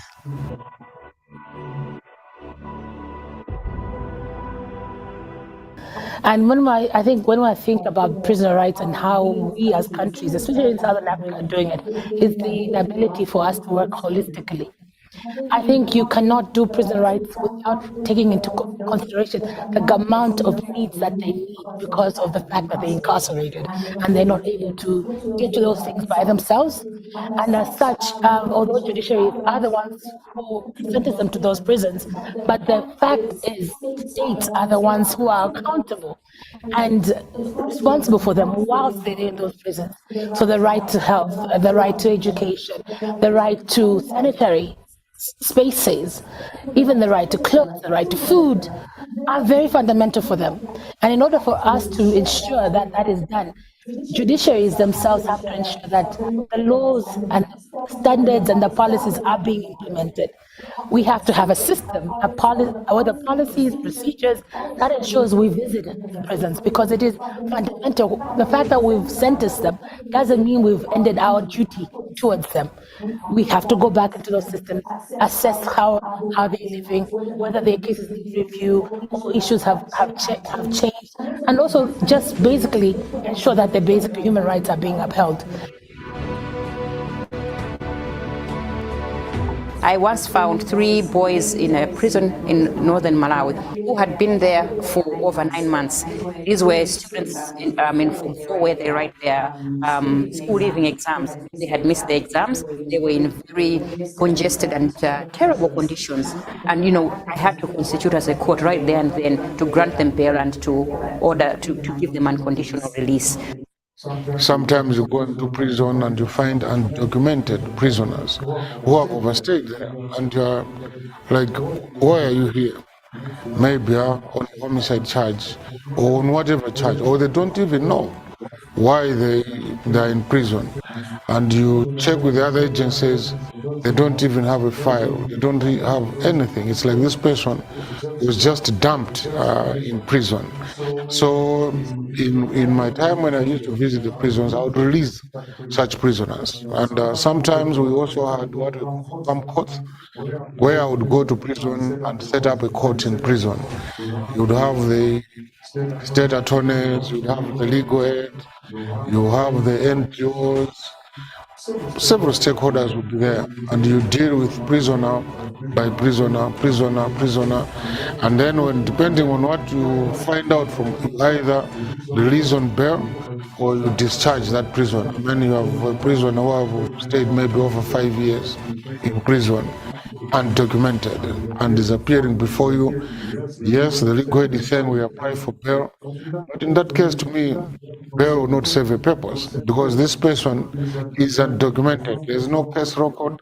So I just discharge these persons and say, I've discharged this case. When the prosecution is ready, they can come back and prosecute this person. I personally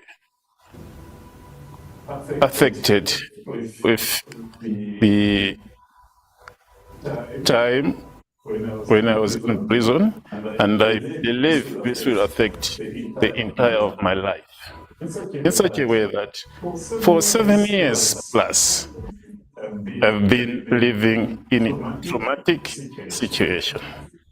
And this sometimes, even as I'm out today, comes into my mind. Because the time when I was in prison, a lot of things happened. As I've already alluded to, I witnessed people dying on a queue in a prison cell. I witnessed people dying in a queue as we were trying to fight for food. I witnessed a number of situations which always come into my mind and left me with trauma. And to the nation, the situation in prison is not that good for a human being. And it is to my pleasure to the lawmaker and to the judges, even the magistrates, to take into consideration when imposing sentences. Even the state itself, when arresting, they should make thorough investigations, not just taking somebody behind bars on mere speculations or assumptions.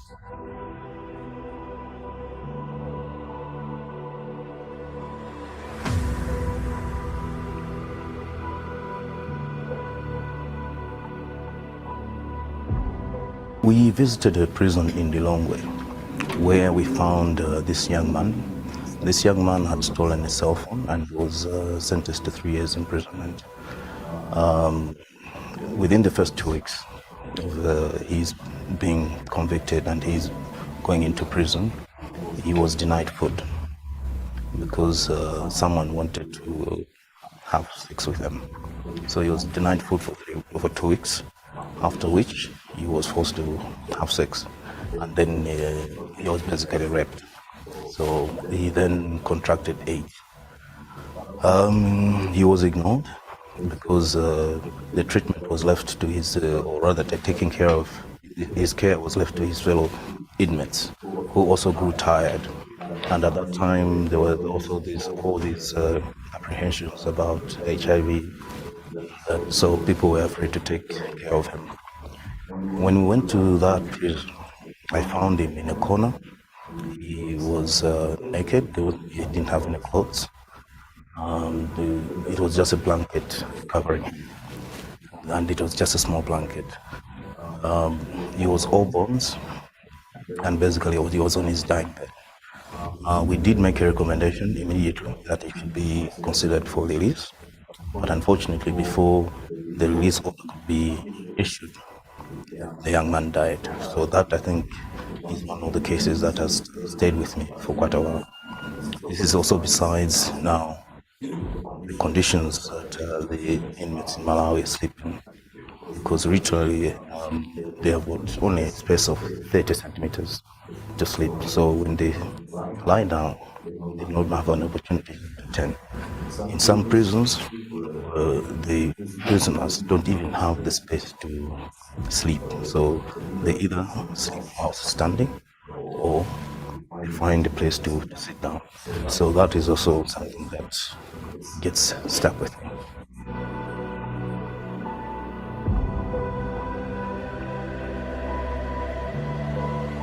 There are a lot of stakeholders in the criminal justice system, and each one of us must play their role. Because you go to the prisons, I mean, the courts can do what they can, but there's still some stakeholder somewhere who needs to also play their part. I think it's a misdirected question to ask us as judges, what are we doing? Prisons should be thought of as spaces that we ourselves can find ourselves in. But the fact is, states are the ones who are accountable and responsible for them whilst they're in those prisons. Remember that people go to prison as punishment, but not to be punished.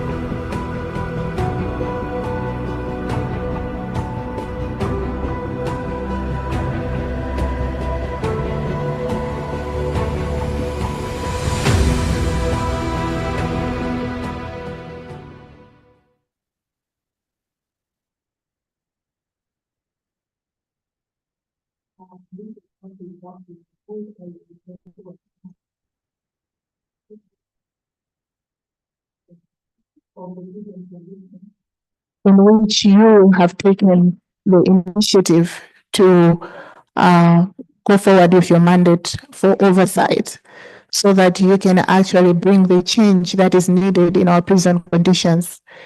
If you have forgotten everything you have seen on the video, just reflect on the fact that in one of the prisons or some of the prisons, prisoners only have 30 centimeters to sleep, which you can also reflect on as a human being, whether that is sufficient for a human being to actually sleep. Honorable Chairperson, let me also recognize the presence of Buxton. Buxton, if you can raise up your hand. He is he's a prisoner who was, ex-prisoner rather, who was in the video, who shared his experience, having been on remand, awaiting trial for over 7 years, and then he was acquitted of the charge against him after 7 years of awaiting trial. So we appreciate your presence, Buxton, for sharing your story and bringing the inside story of what happens in prison and the true experience of what human beings that we are supposed to protect are facing in our prisons. At this point, Honorable Chairperson, allow me to hand over to you for questions and answers. Thank you.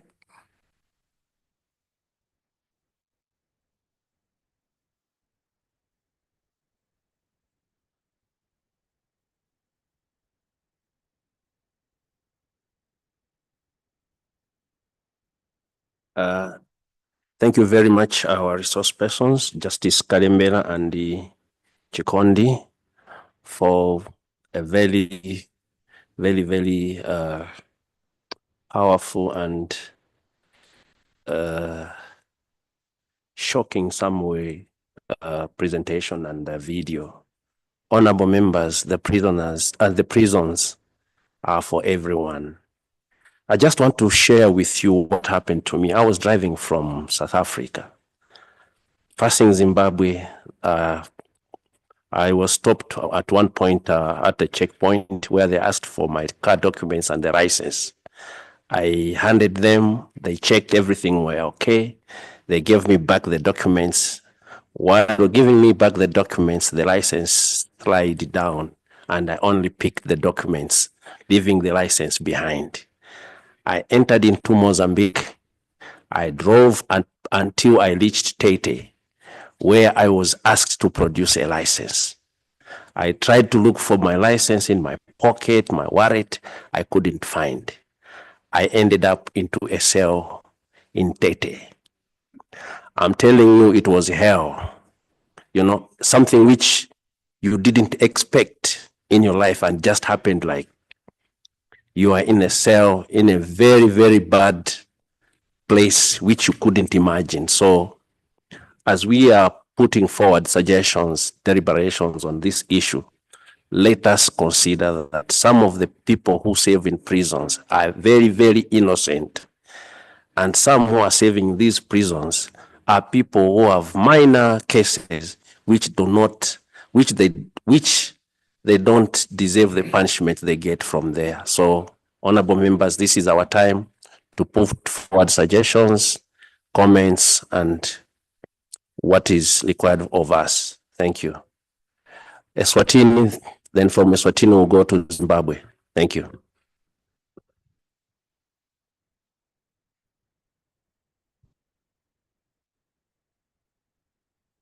Thank you very much, and gratitude to the presenter of this video, which has appalling scenes, of course, very dampening.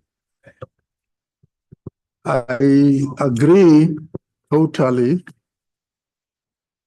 with the assertion, the saying that if you are in jail, you are no less human than any other person. I think that should be the starting point. And thank you for them for highlighting that.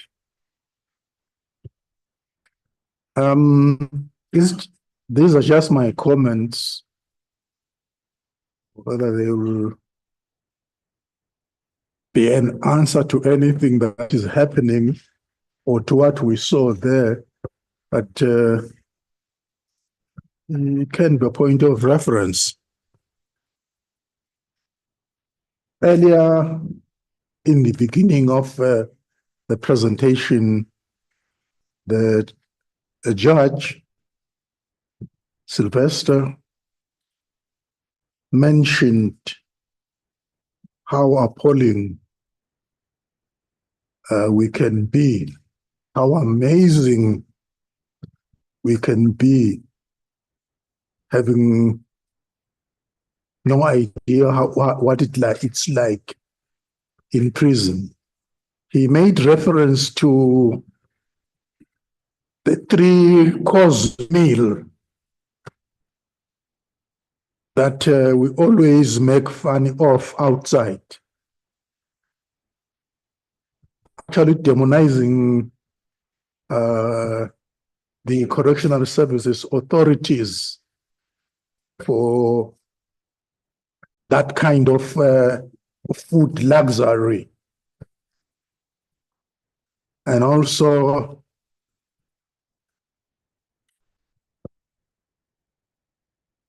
saying or equating that to hotel life like we are here. This is indeed a popular assertion, perception outside. But the question is that I may want the honorable judge to share his experience, their experiences, on how we might strike the right balance, because these assertions are not in vain.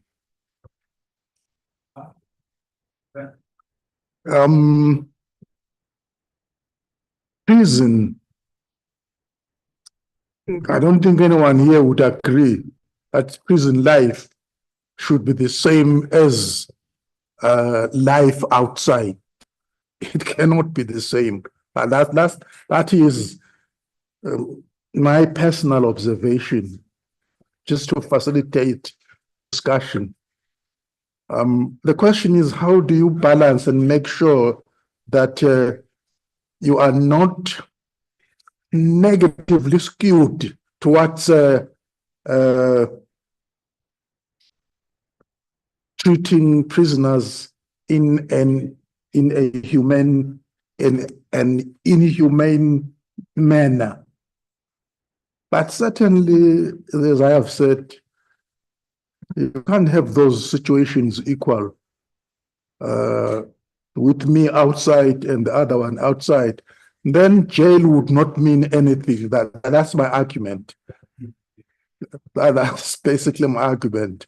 And how do our honorable presenters kind of give us some comfort on that one?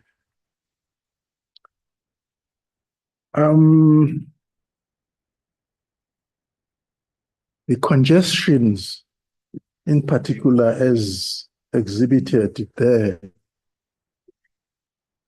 they are spine-chilling indeed. One would even think, do they really exist? Yes, they exist. This is not fiction, but something that has been found. And the question is, what can we do to ensure that situations are improved? There has been mention, and I agree with that, of maybe expanding the facilities. And there, the stumbling block has always been the fiscus, the finance. Well, I think this situation could be common with all of us, where we want to put more facilities. The fiscus, no matter how effective we can be as parliamentarians, they will tell us, we totally agree with you, absolutely agree with you. But where is the finance? Well, that may not be an excuse of keeping people in that manner. I agree with that. But it's easier said than done. I think the problem lies with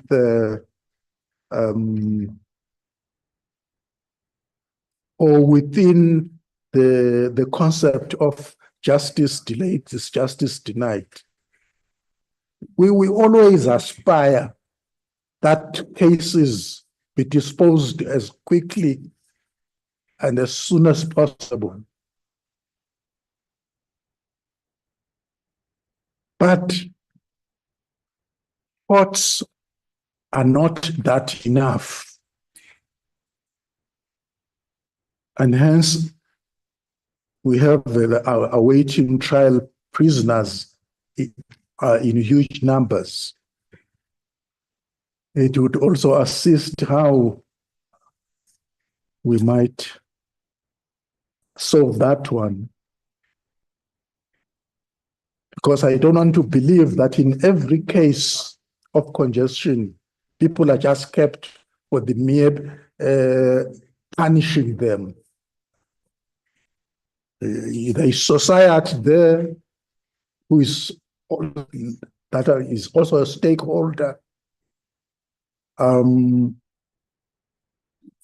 there is bail, I know. Sometimes we tend to abuse it if we do.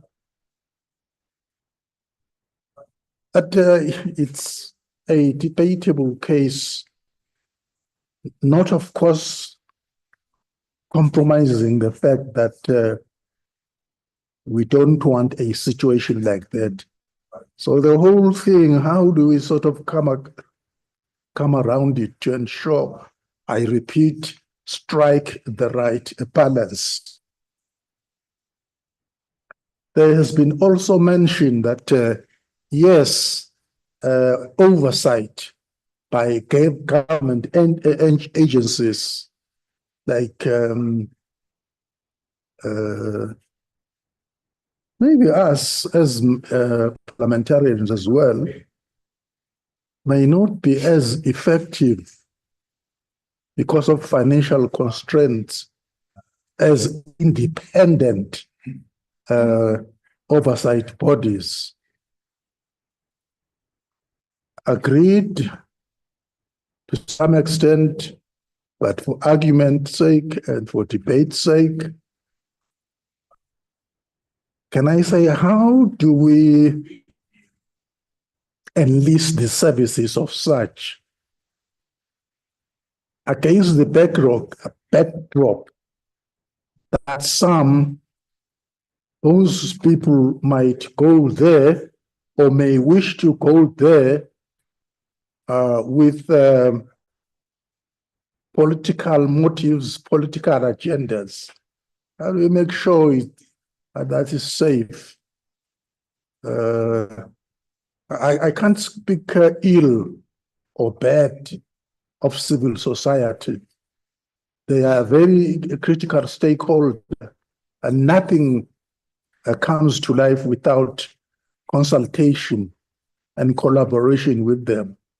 But there is always the tendency somewhere, somehow, to kind of politicize everything. So maybe the big minds could assist how we might be a little cautious on that one. It is certainly unacceptable that we could have someone for at least 7 years being in jail as a trial prisoner, as an awaiting inmate, awaiting trial inmate. Not recent, there was another one publicized in this same manner, 8 years for that matter. At the end, the person is acquitted. So we certainly have to do something. And the last comment will be what I think was very pertinent, the enforceability mechanism. It's well and good to have a model law. And by the way, the model laws that we manufacture from our institution are not binding, as it were. They have a persuasive influence in our jurisdictions. But maybe some advice, some comment as to how we can make sure that even though because of territorial sovereignty and integrity, our model laws don't have a binding effect. It's well and good to use us as parliamentarians. Sometimes we are also facing some frustration. We will put to account any minister responsible for prison services. The response will always be, totally agree with you. But where is the funding? I rest my case, Mr. Chairman.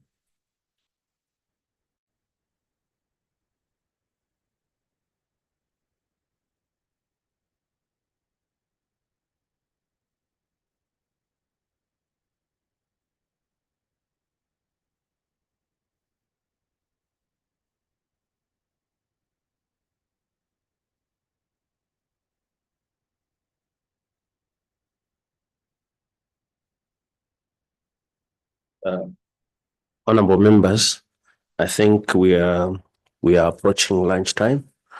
I think we will continue with our deliberation after lunch. And I think this point in time, let me ask the Secretariat to put forward something which he wants to give to us. Thank you. Thank you, Chair. And thank you, honorable members, our presenters. I would add my voice in terms of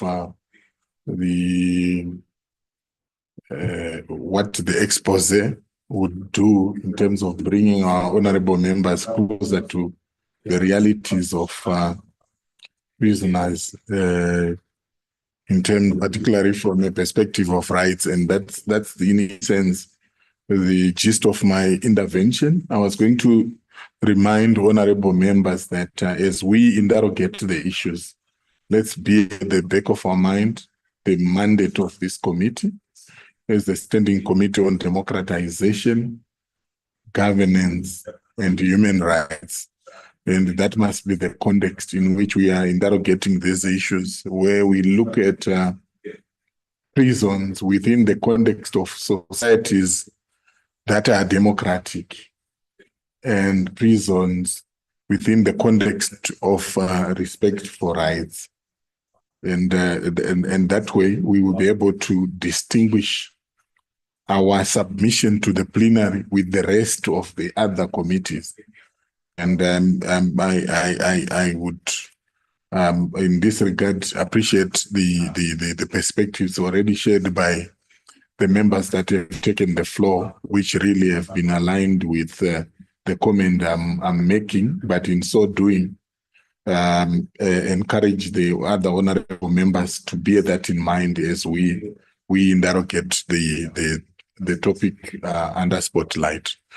And with that, Chair, through your permission, to also indicate that lunch is served in the main restaurant where we had breakfast.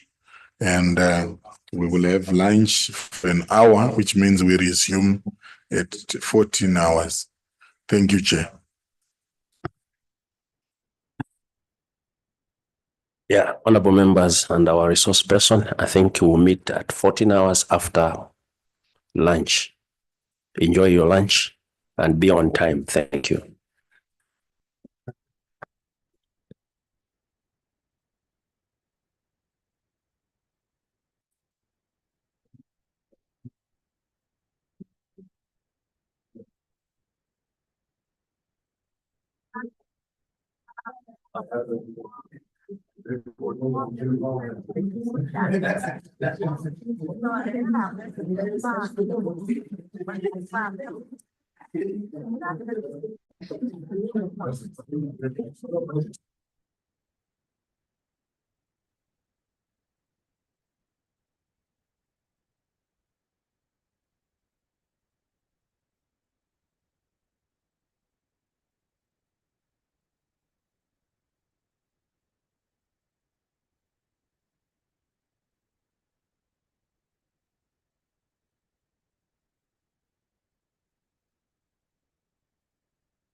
Honorable members, welcome back.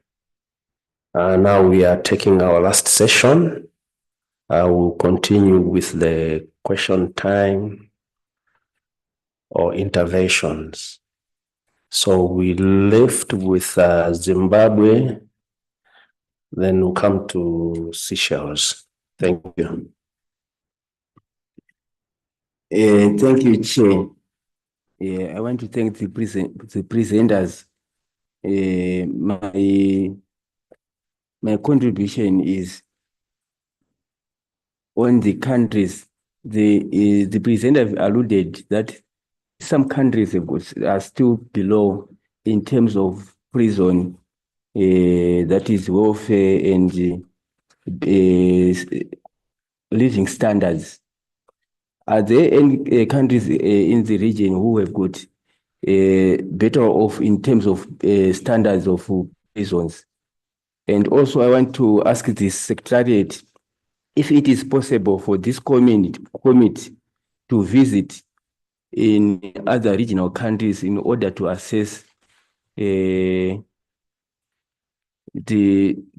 conditions in regards to prisons, so that we can benchmark.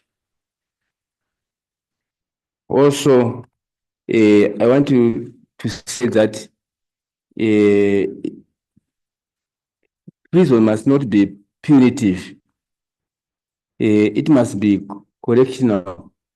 In this way, there are some cases there are some crimes which are less, so that these crimes they can be prisoners can be treated. They can do that is community service. Even some in order to avoid overcrowding. Other cases can be in terms of fines. If there are less crimes, they can be in terms of fines and community services. So that is my contribution. Thank you, Chair.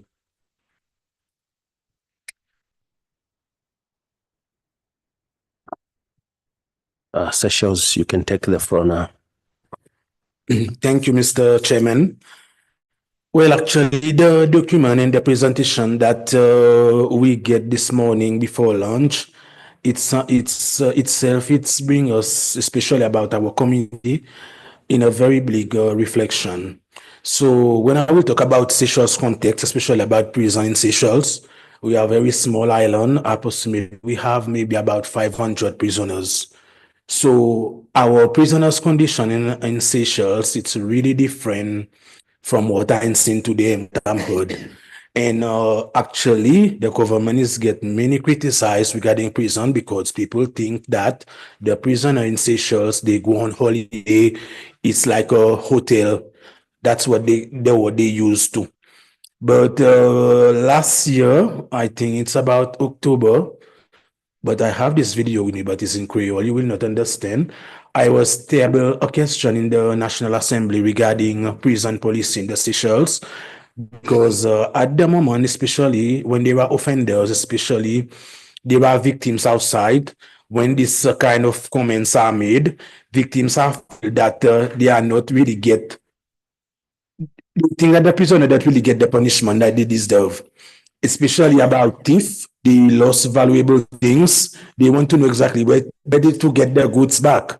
So that's why I came with that question last year for the government to have a deep reflection about the prisoners, especially how they can contribute it back in the society.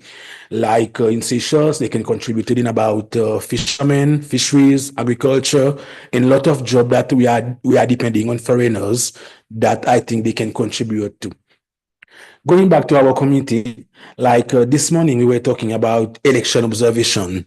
So as the committee who are dealing with human rights, well, maybe I can put it as a suggestion that we can do much better work. Like even if we are talking about election observation, we can also, as a committee, we need to visiting the prison in Africa for us to have a better idea of what we are seeing and what contribution we can put forward in a better big forum like this. Thank you.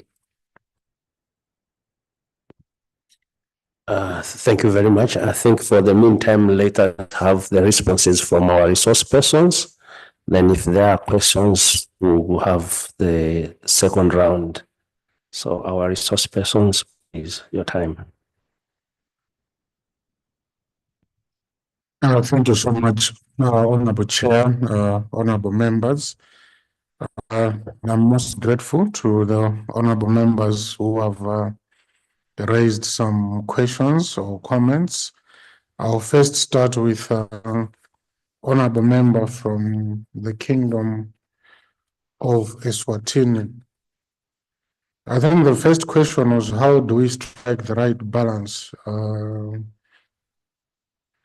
so that when we treat prisoners, can we treat them equal, the same way we treat free citizens?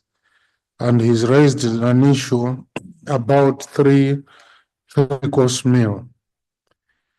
I think firstly, what I wanted to maybe clarify, I spoke about 3 meals, not necessarily a three-course meal. Most of our prisons, at least in Malawi, they only have 1 meal. They'll have their meal maybe around 10 or 9 in the morning, and it's up to the prisoners themselves maybe to keep something for later. So our recommendation was that when we follow the minimum standards, international minimum standards, at least they deserve 3 meals, in the morning, at lunch, and in the evening. So those are the minimum standards. And we believe that if we could empower our prisons, either through the locations we give them to achieve this, we'll be treating our prisoners as humanly as possible. It is understandable, of course, that when you're in prison, you are not a free person. So already you are not the same as to the person who is outside prison. But the way we treat them reflects more on what our country is all about. As you recall, the quotes I had from Nelson Mandela. So maybe that's the response I would give on that one.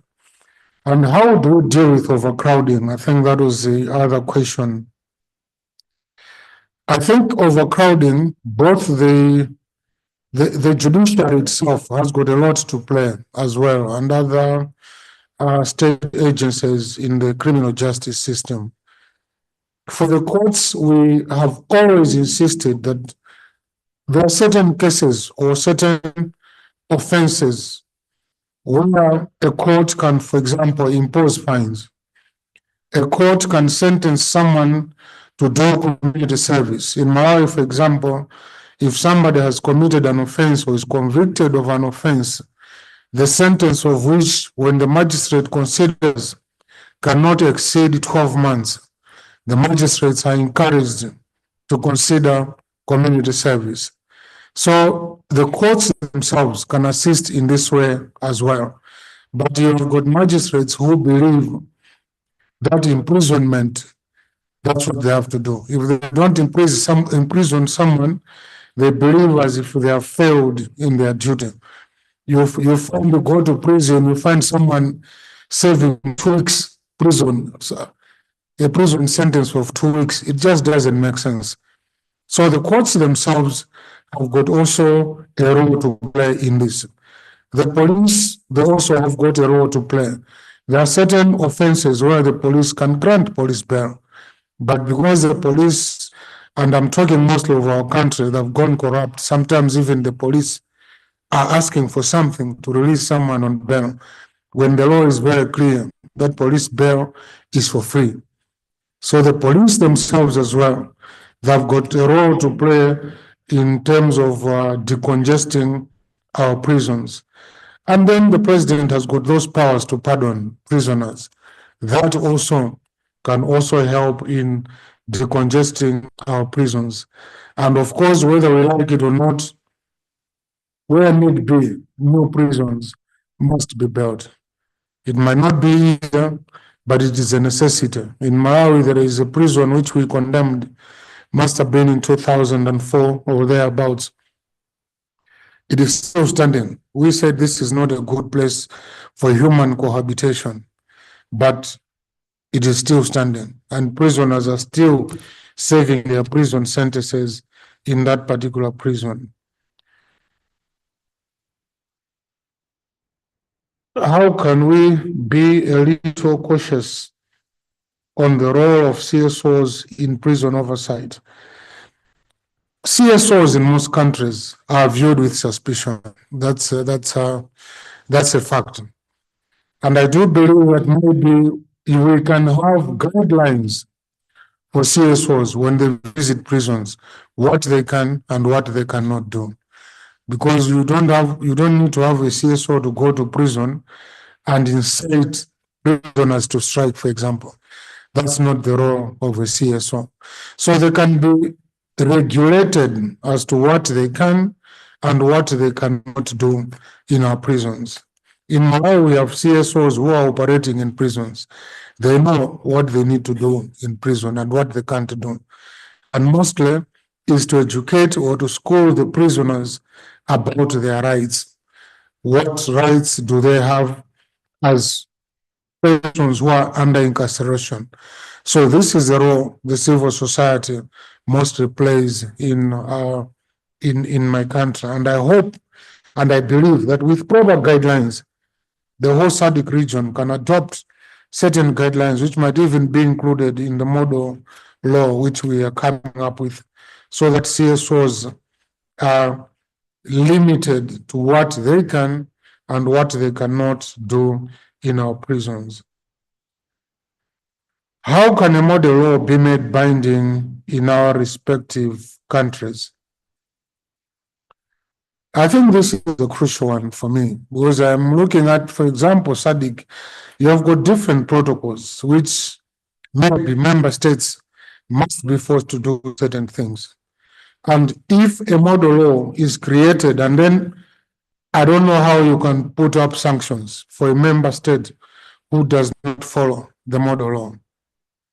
I'm yet to be schooled about that, but I believe there must be sanctions somehow, that if a member state cannot do this, for example, sometimes if a member state does not make certain contributions, then they cannot benefit from certain things from the organization. I think the same might be used, although I'll be hesitant that member states should wait for such sanctions. I think we all know the importance of this model law, and I would urge our parliaments to adopt this model law. And if there can be means to enforce or to entice member states to adopt this particular model law, I would encourage that be done. From Zimbabwe, the honorable member from Zimbabwe, I didn't capture the question correctly, but it was a question about which ones are better. So I can't remember what the member actually wanted me to address. If the honorable member could come up again with that question. Thank you. I was saying from what you said, comparing that Zimbabwe, Malawi, and if I've gone to the other country, that is the situation in those prisons. They are there, and I'm saying from your observations, considering the SADC countries, do you have other countries which are striving for the better in terms of prison conditions? Thank you so much, honorable member. I think the response I would want to make is, for example, when you look at convicted prisoners and those awaiting trial, I think Malawi is doing better. There are more prisoners who are convicted than those on remand. And it must be Seychelles, if I do recall correctly, but maybe it is because of the population. I think Seychelles, Mauritius, if, for example, their prisons are built for 2,000 people, you'd find that maybe they're only filled to 70%, not 100% or over that. And the way they are treated is what the honorable member from Eswatini might not like, that they be treated as if they're in a hotel. The conditions are better in those prisons, I would say, in Seychelles and I think it is Mauritius as well, if my memory serves me right. For Seychelles, I thought those were just comments. If I got you right, you were just making comments as to the situation in Seychelles and what they think should happen, I think, with this model. Thank you so much, Honorable Chair. Thank you very much. Botswana. Thank you, Mr. Chair. I wanted to confirm whether these prisoners have a right to help their families, especially if we are convicted when we are having a wife. Is it possible to if the man is a prisoner, is it possible to take your wife to visit him and spend the night with him? I just wanted to know, because this issue also it's a burning issue. Could you please, according to your objections, help me? Thank you very much, Mr. Chairman.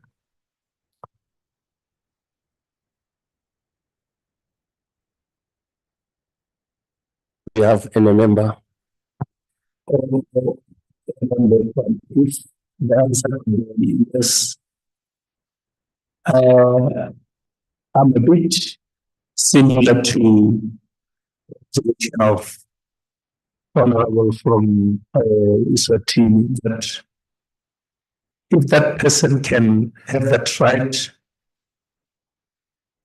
what is the difference? What is the difference between the prisoner and a free man at home? Thank you, Mr. Chairman.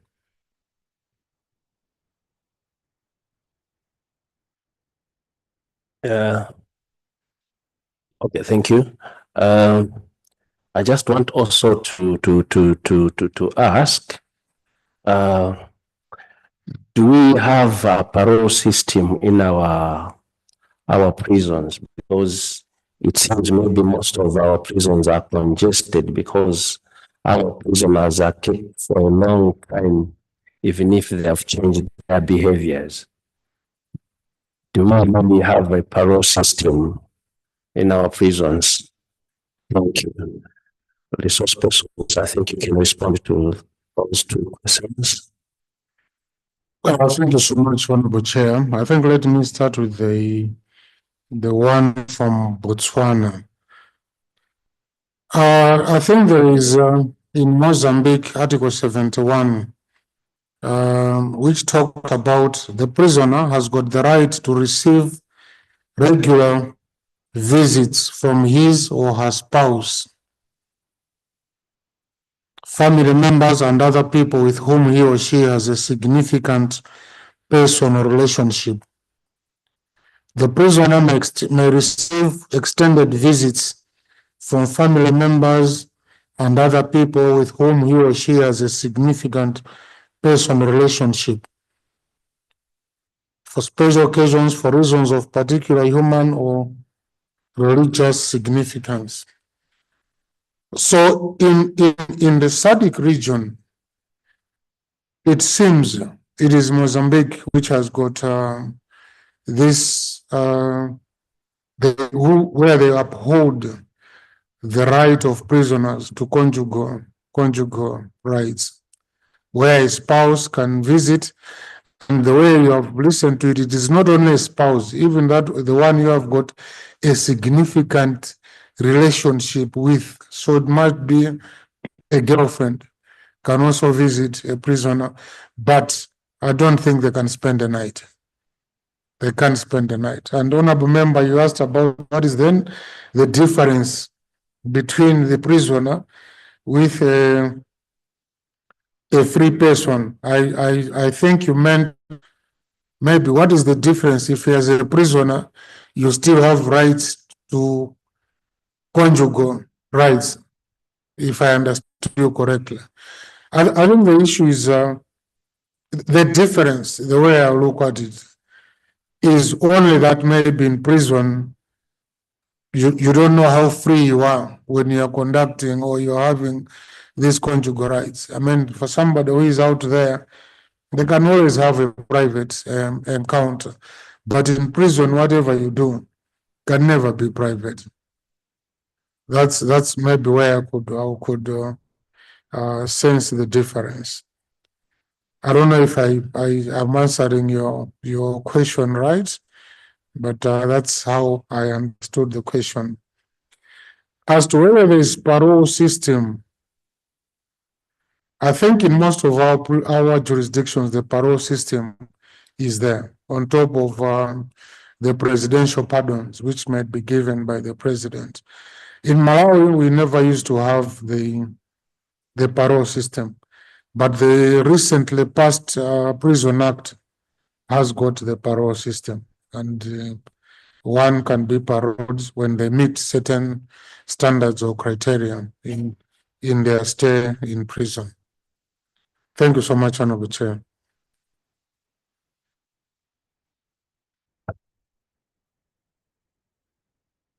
Honorable members, do you have anything to add on or ask? Yes, Botswana. No, thank you, Mr. Chairman. No, it's just a follow-up on the last question, on the last answer he gave. When I'm talking about the difference between the free man and the prisoner, I mean that if you are in prison, you are a prisoner, do you have the right equivalent to the free man? As we are talking of the visit that can lead to enjoy with your husband or your wife. I was just asking that one. Thank you very much, Chair.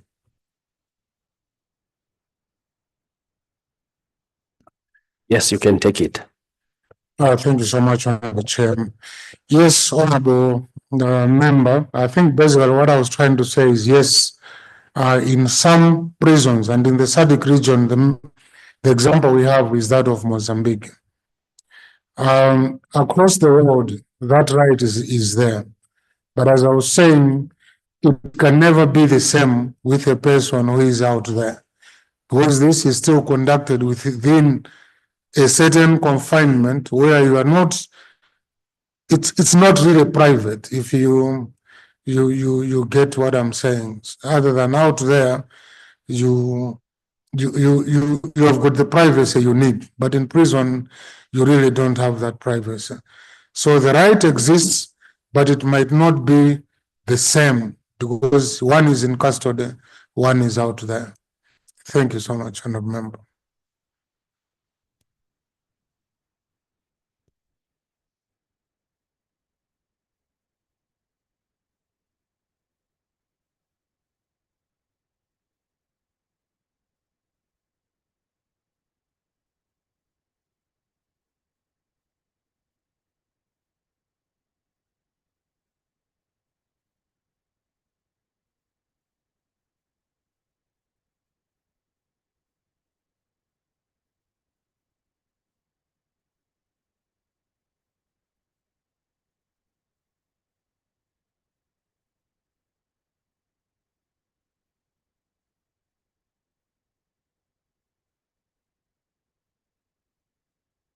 Honorable members, I think we are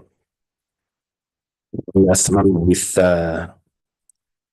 this session, and we will ask our resource person to give us a second video where they are going to see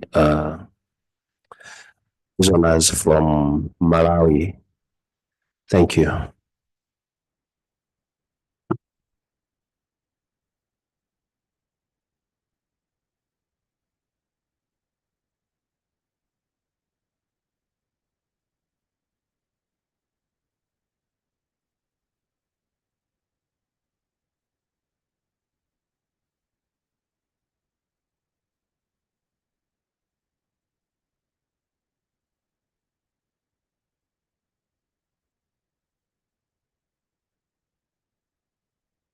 Multiple challenges from overcrowding and in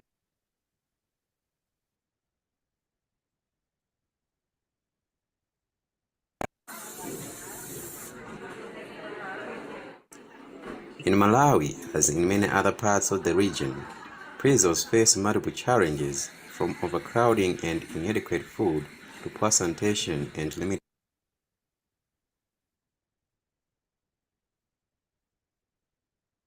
realities underscore the importance of in Malawi, as in many other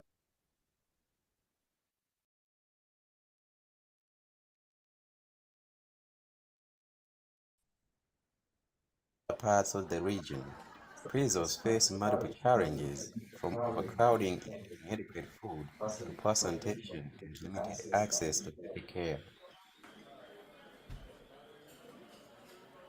These realities underscore the importance of regular prison inspections. An inspectorate visit is a key mechanism for monitoring the treatment of prisoners and the conditions of the detention facilities. The inspection team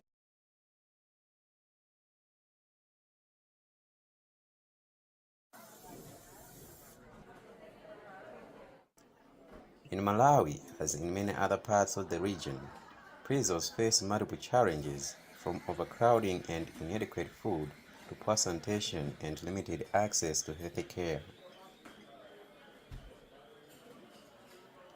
These realities underscore the importance of regular prison inspections. An inspectorate visit is a key mechanism for monitoring the treatment of prisoners and the conditions of the detention facilities. The inspection team typically begins with an introductory briefing with prison authorities. This sets the tone for a transparent and cooperative process.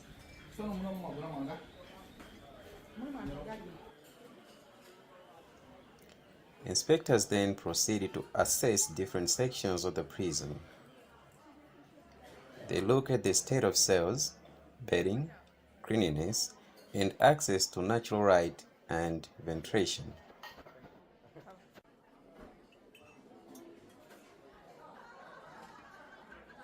Food is a crucial area of concern.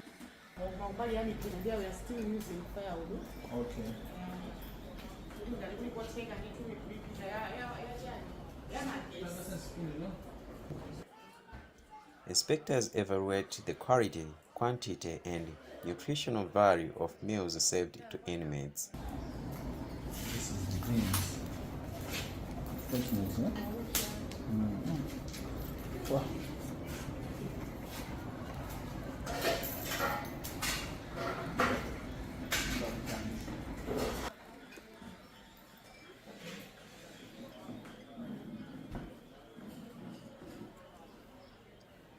Access to health care is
and energy saves.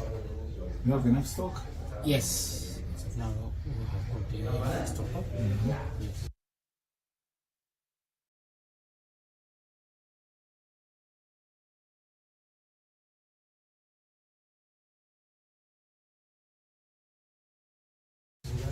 Where do you keep your stock? Giving here. So this is where you keep? Yes. You don't have a refrigerator? We don't have a refrigerator, but we have got a cabinet. A cabinet, okay. So in case you have some drugs that requires a refrigerator, what happens? They freeze. They keep it at the stores. Yes. Oh, okay. A central part of the inspection involves speaking directly with inmates, privately and without fear of reprisal.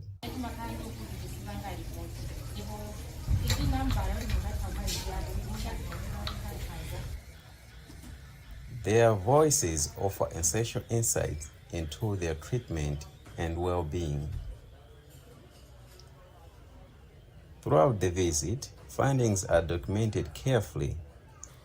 Any urgent issues are flagged immediately to the authorities.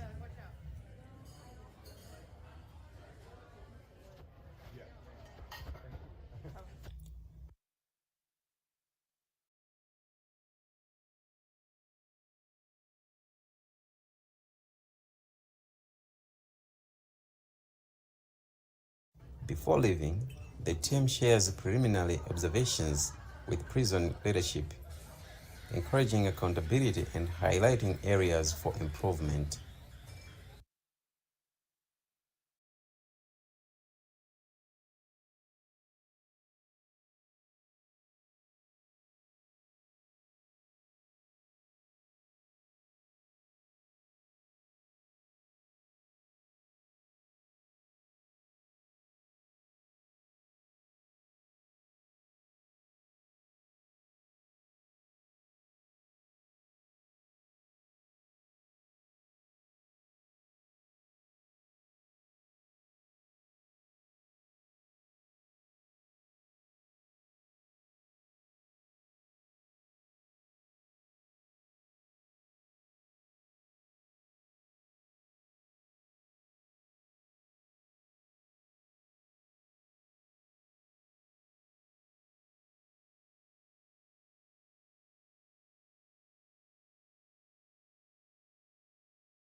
Now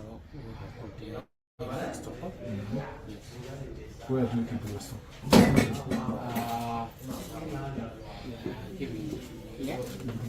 So this is the way you keep? Yes. You don't have a refrigerator?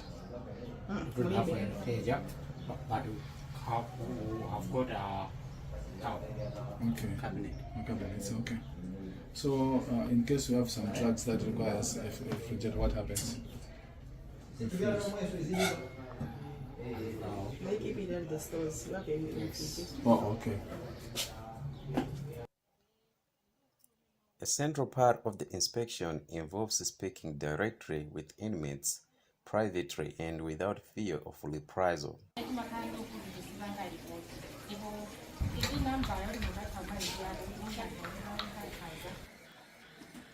Their voices offer essential insight into their treatment and well-being. Throughout the visit, findings are documented carefully. Any urgent issues are flagged immediately to the authorities.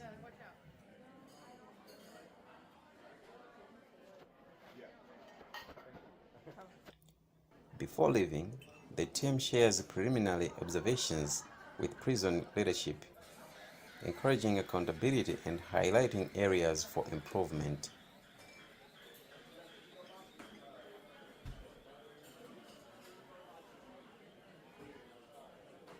This was Choro Prison. This is Inspectorate of Prisons visit. So we start by visiting the officer in charge, just to tell us the general situation of the prison on that day. Then after that, we just walk around the areas that we feel that are important. So we go to cells, kitchen, and then we also go to clinic. So we visited the clinic. If you see the clinic, it had no windows, no ventilation, and the drugs were just being powered, which is not the best way of keeping medicine. Medicine that are supposed to be kept in a proper, a safe place. And also, I asked about the refrigeration. The officer in charge said that they do have in the stores, but I doubt if that is true. So they are supposed to have a refrigerator inside the clinic to keep their medicine. You even saw the patients. All those who were down, they were the patients. They were waiting for treatment, but they were just squatting. They don't even have a place to sit. When we visited their cells, at least they were clean. But you should also understand that prisons in Malawi, they are not meant for female, they are meant for men. So you can see there are a number of facilities that are missing in the prisons. We have babies in the prisons, about 7 of them. That day we found them, they were there, they were mixing with their mothers and adults, prisoners. There's no separation, no place to breastfeed the babies. So it's like the babies that are also treated like they are prisoners because they don't have their own place to start to play. There is no ECD, early childhood education in prisons. So which means that those babies are missing an important stage of development because our prisons are not providing. They are not providing that. And again, you know that women, they use sanitary pads. We don't have a place where we can dispose our sanitary pads, so sometimes they're just piled in the toilets, so it's not hygiene. So this is one of the things that we have observed. I've also observed that there's a lack of legal representation. We have so many women who are on remand. They are waiting for their time to be tried. So it's very difficult on their part. But just to say that I think the situation, the conditions that you have seen here are different from the male prison. When you go to male prison, at least here they have a space to sleep, but in the male prison, it's just the conditions are just worse. So after this visit, we go back with the officer in charge. We tell him the problem that we have found, and then we tell them they should improve. On our next visit, we should find that things have changed. Established under the Constitution, the Prison Inspectorate exists to ensure that conditions in our detention facilities meet basic human rights standards. It operates independently, inspecting, reporting, and recommending reforms. The inspectorate has the power to visit any prison or police holding cell with or without notice and carry out investigations without interference. They can also question anyone relevant to their inquiries.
Mr. Chairman, ladies and gentlemen, the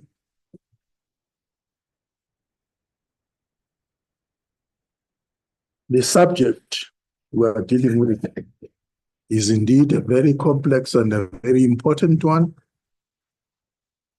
But I must say, back home, we have adopted the United Nations standard minimum rules for the treatment of prisoners, otherwise known as the Nelson Mandela rules. I'm sure that everyone will be familiar with those rules. Now, those rules, as prescribed by the United Nations, have led in my country to coming up with legislation or modifying, shall I say, improvements on previous legislations that related to the treatment of prisoners. It has resulted in the Correctional Services Act of 2017, which places emphasis to exactly what we're saying, that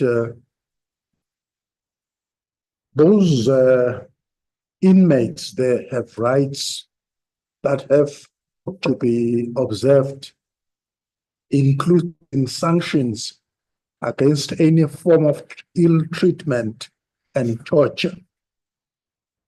To ensure that this is followed to the letter, it's not just by word of mouth.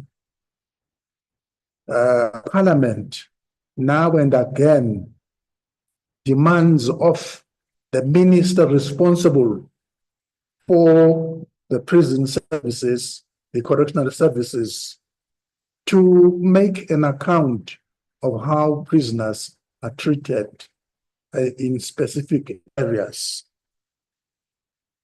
And Parliament as well do time and again, as part of their oversight role, visit prison facilities. And indeed, cases such as those that have been shown through the video clip are not unfamiliar.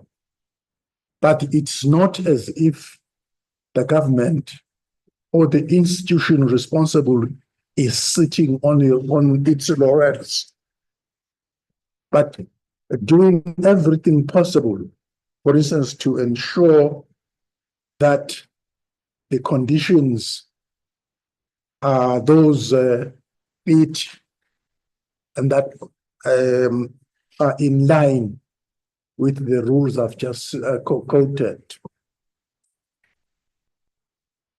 We do also, as members of Parliament, make sure that responsible authorities, ministers, do account or do provide sufficient funding for the prison services to ensure that the life is not compromised, that the life of the inmates is not compromised. Well, I must point out, maybe like any other country here, sometimes funds do militate against wishes. Where we feel there are gaps, we do demand as parliamentarians for amendment or even complete redrafting of the law, like the old ones that has been replaced by sections which include the Mandela rules. Also, the judiciary has a role to play. Sometimes they go there because they assist with a particular case that needs them to visit and see the conditions prevailing. Sometimes this is brought up by the inmate. That is there and is provided. In the Prison Act is also provided in the Supreme Court law, Supreme Court legislation that they go there. Sometimes the members of the United Nations agencies, they follow the protocol, they come not because they are smelling something there, but as a matter of routine to ensure that things are in order. They are allowed to do that. To ensure that the prisoners, the inmates, are in the best of health. They have clinics within the facilities so that the prisoners can be checked now and again about their health.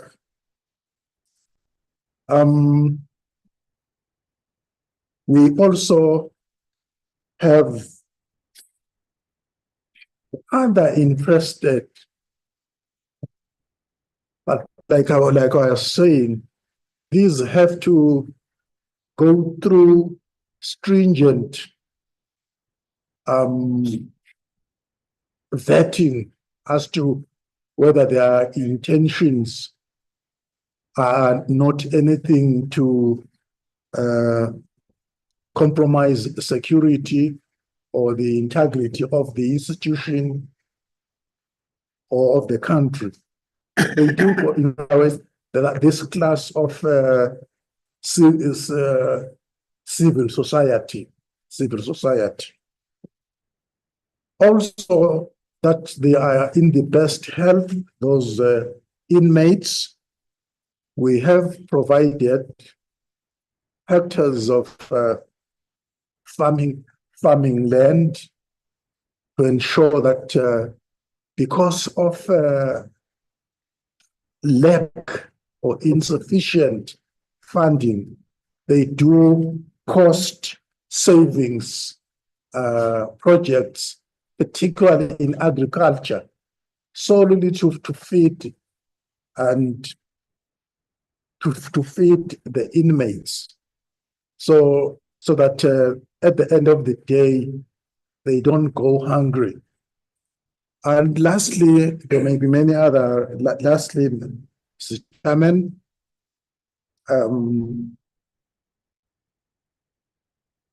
the prisoners, time and again, are subjected to medical checkups, also provided with medication where necessary. I must say, Mr. Chairman, funds do present a problem, and to make sure that the accommodation problem is managed, we have a payroll system. It is there, a payroll system. It is there, it's followed time and again. Prisoners are released on payroll. And also, the judiciary is also fast-tracking the trial of those who are awaiting trial prisoners. But as I said, sometimes we are not able to get as many magistrates, for instance, and other judges as we possibly can to ensure that the queue is lessened. But we are there, Chairman, including expanding facilities.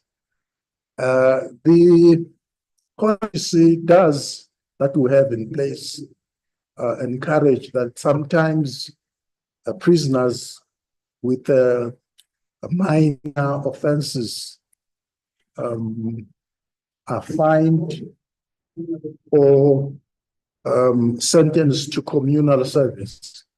But that also is part of ensuring that they are not bundled like sardines, as we were seeing there. So there are a lot and lot of other initiatives that are in place. And one that is being piloted from a legislative point of view is one of legal aid system, so that not so many people will go to jail just because they have not been defended, but they have access to legal aid in terms of getting lawyers to assist them in arguing their case professionally. That is one way to lessen the burden, or shall I say, the situation that is overwhelming the system in terms of overcrowding. I thank you, Mr. Chairman. Thank you very much. Eswatini, now we go to Botswana. Thank you, Mr. Chairman. Status of our prisons in Botswana. We have some challenges and developments. And the introduction, Botswana correctional facilities have garnered attention in recent years due to concerns about overcrowding, human rights, and the effectiveness of rehabilitation programs. As one of Africa's more stable democracies, Botswana has made strides in improving its criminal justice system. However, significant challenges remain that affect the treatment of inmates and public safety. The paper aims to provide an overview of the current status of prisons in Botswana, identifying key issues and potential pathways for reforms. Overview of the correctional system. The Botswana prisons system is overseen by Botswana Prison Service, BPS, which operates under the Ministry of Justice and Correctional Services. The country has several correctional services ranging from maximum security prisons to lower security rehabilitation centers. The majority of inmates serving sentence for non-violence offenses, including theft and drug-related issues, gun-related crimes. Challenges facing prisons in Botswana: overcrowding. Overcrowding is the most pressing issues in Botswana's prisons. The facilities are often designed for far fewer inmates than they currently house, leading to cramped and unsanitary conditions. According to recent reports from the Botswana National Human Rights Commission, some prisons operate at more than double their capacity. This overcrowding exacerbates issues like violence among inmates, limited access to health care, and inadequate living conditions.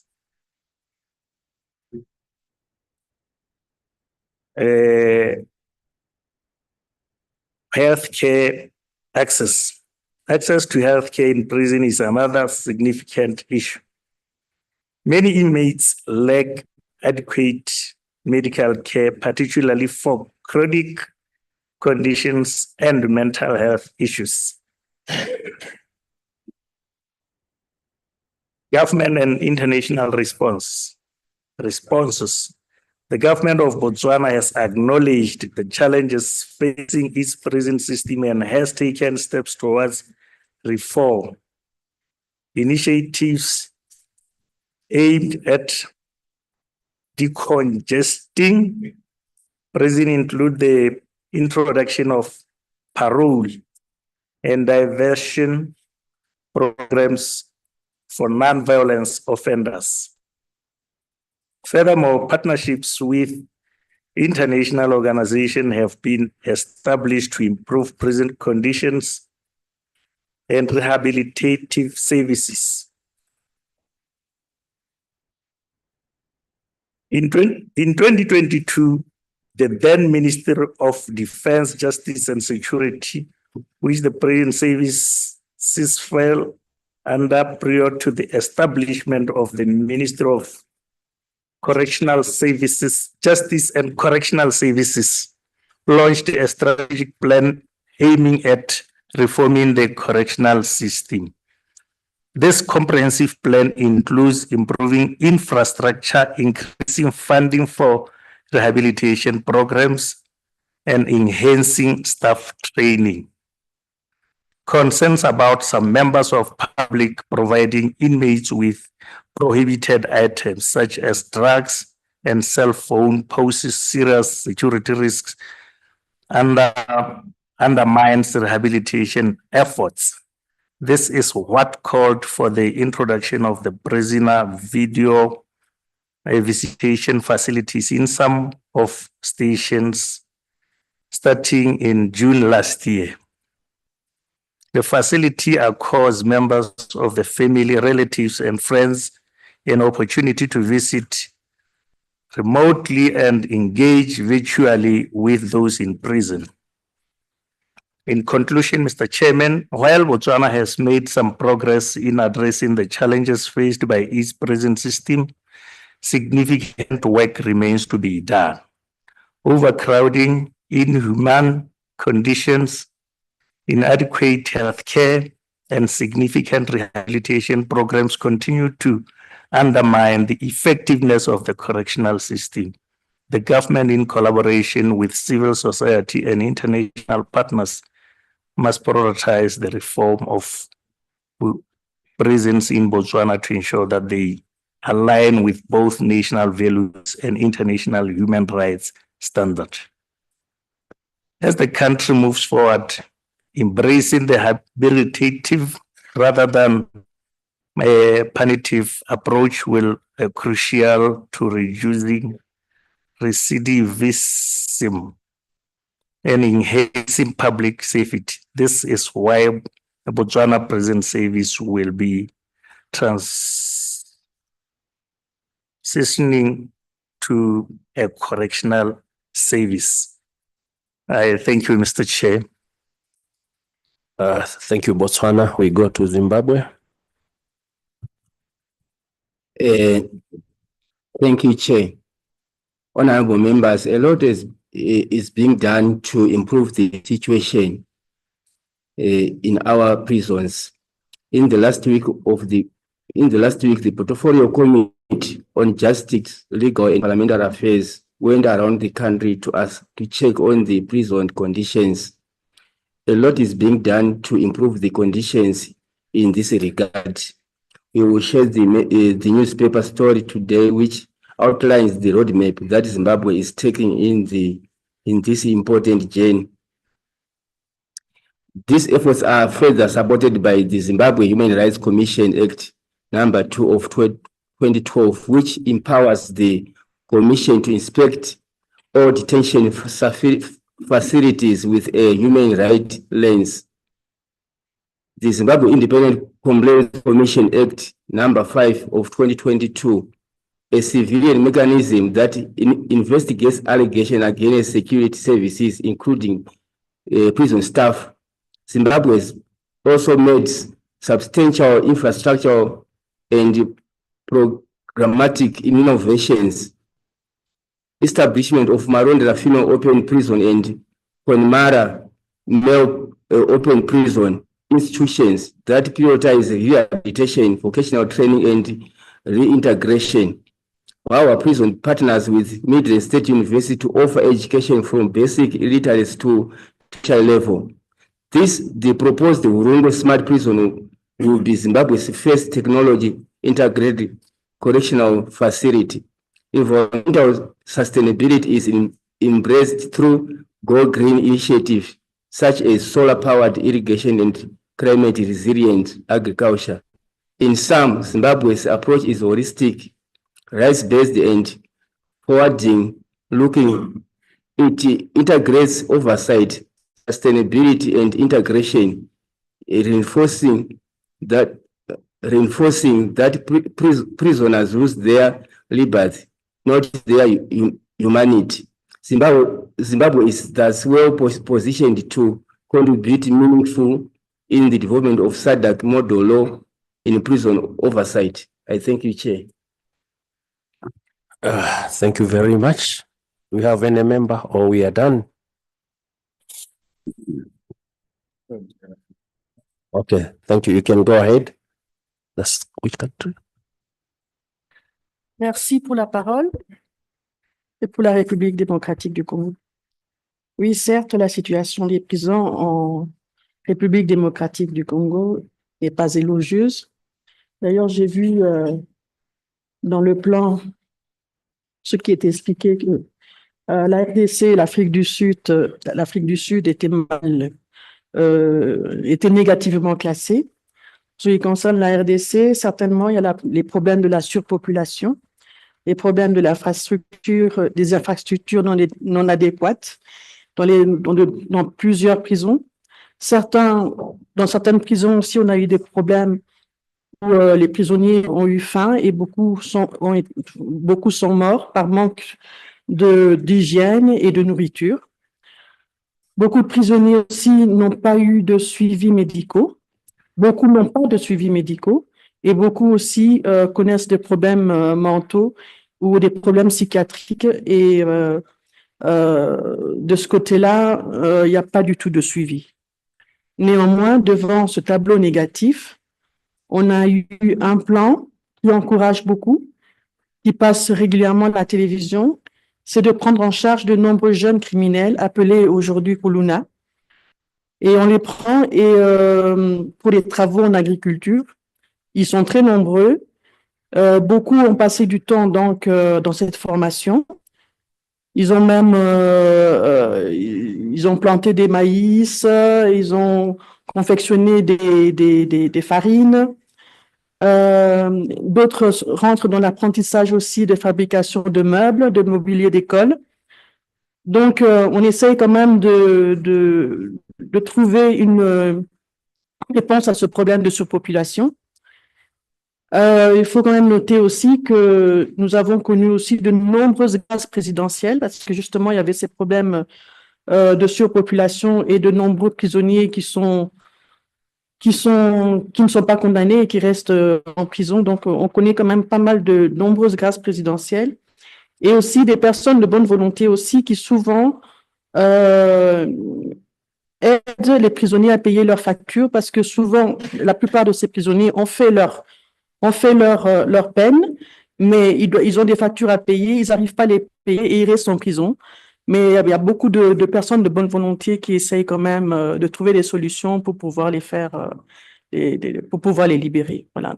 C'est en gros ce que j'ai à dire pour le moment. Moi, je suis contente quand même qu'il y a cette initiative qui a été prise pour que nous puissions tous nous y mettre pour pouvoir remplir le formulaire. Ça va nous aider à pouvoir voir un peu les niveaux de chaque pays et de remédier à certains problèmes. Donc, en tout cas, moi, je suis contente et j'essaierai quand même, avec les autres parlementaires qui sont ici à la SADC, de faire des descentes et essayer de remplir ces formulaires ensemble. Voilà, merci. Thank you very much, DRC. Honorable members, I think all countries have presented their country reports on the matter. For in Malawi, I think we have already heard from the resource persons because most of the materials which they have used are from Malawi. Therefore, I wouldn't give any information better than them. On this juncture, I would like to ask the resource persons to conclude by making their remarks. Thank you very much, resource persons. Well, thank you so much, Honorable Chair, honorable members. On behalf of my colleague, Chikondi, would like to reiterate what we have already discussed. Firstly, that prisoners must indeed not be treated in a manner that they lose their humanity. Their dignity and humanity must always be maintained. And the SADC model law on prison oversight is the starting point towards upholding, protecting, and enforcing the rights of prisoners. We further emphasize that parliamentarians must recognize the fundamental role and power they have in creating a conducive atmosphere in our prisons. They must therefore not shy away from this duty. We believe a way must be found to make sure that recommendations that emanate from the prison oversight visits are enforced. We have more beautiful laws in the region, which are observed more in breach than in compliance. We hope this will not be the case with this model law. The importance of coordination among agencies involved in prison oversight must be enhanced. And let us be the pioneers of the change we want to see on how we treat our prisoners. We are most grateful to SADC Parliamentary Forum and SAC for this privilege to interact with you, honorable members. We hope that our humble contributions will go a long way in informing the work you are doing to come up with this model law on prison oversight. And that member states will adopt the same and enact laws informed by the same. We wish you all the best, Honorable Chair, honorable members. Thank you so much.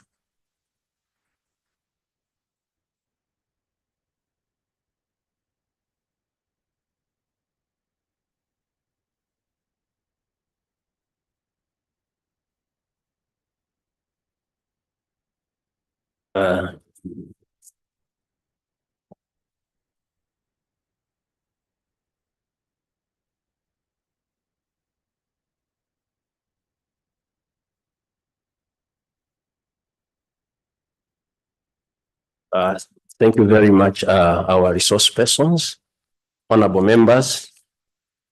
As we come to the end of this meeting,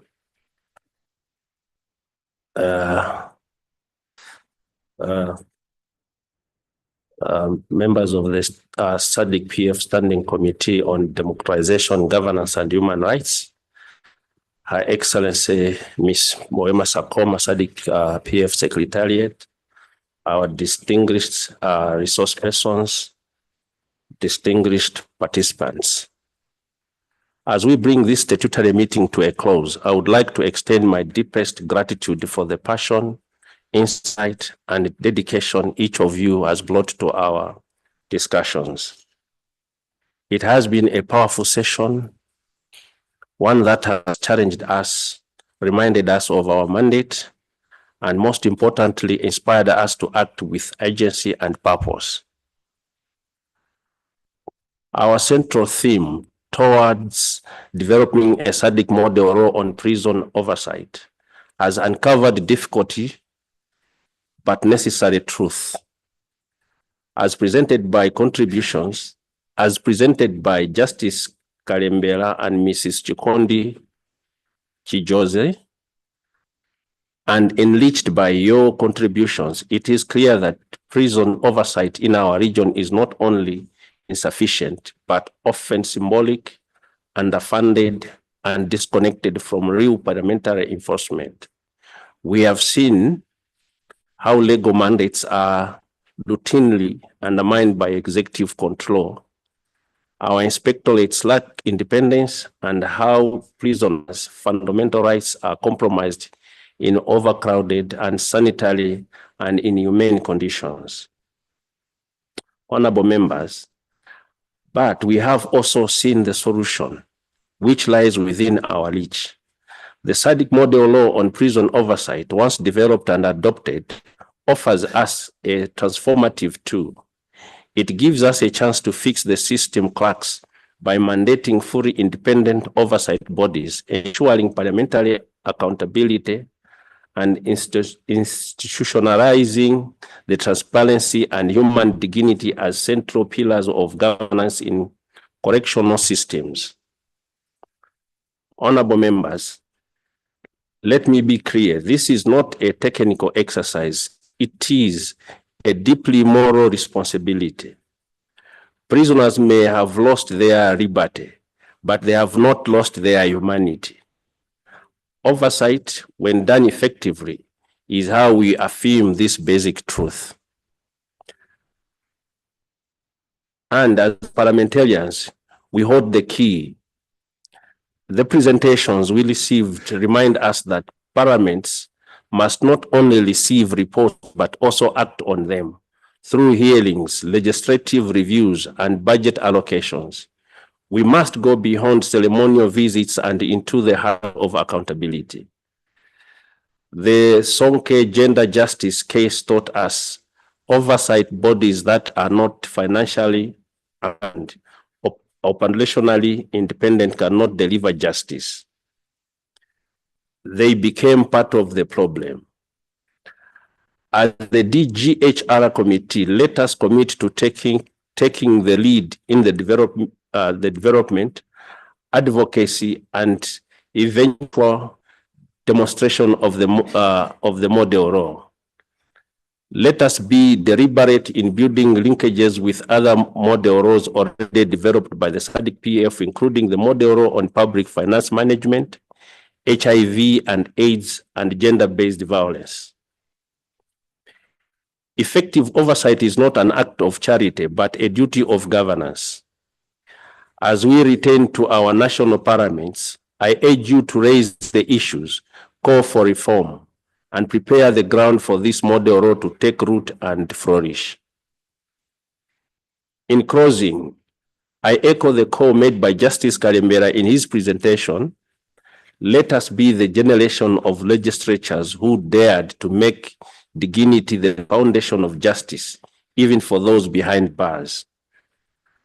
I thank you all for your commitment and contributions. I hereby declare this meeting officially closed. Thank you very much, honorable members. And thank you very much, our resource persons. Thank you.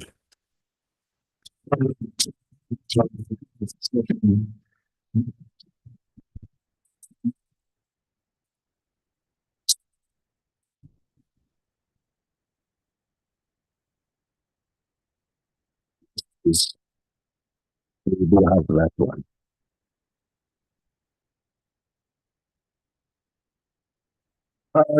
Thank you very much, Chair, honorable members.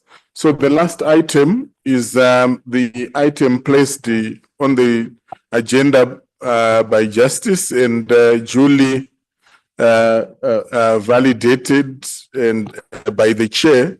We will have a group photograph. Secondly, to also remind honorable members that the next 2 days, we have our joint session of standing committees. Please be punctual. We will start at 9 o'clock. If you need anything, you can always count on your secretariat to be able to assist. For administrative issues, my colleague Samilini is at the back there, will be able to assist. For any program related and content related matters, yours truly will be happy to facilitate honorable members. We will be sharing the presentation on the group.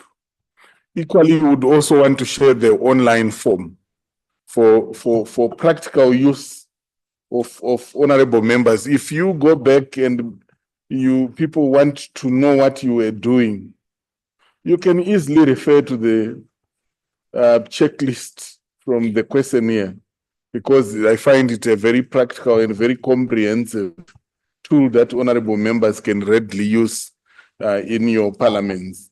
Thank you very much. Let's proceed. We can have the group photo outside, isn't it? Where do we have it? We can have it outside. Right, let's proceed and have the group photo so that we allow members an opportunity to have a free afternoon.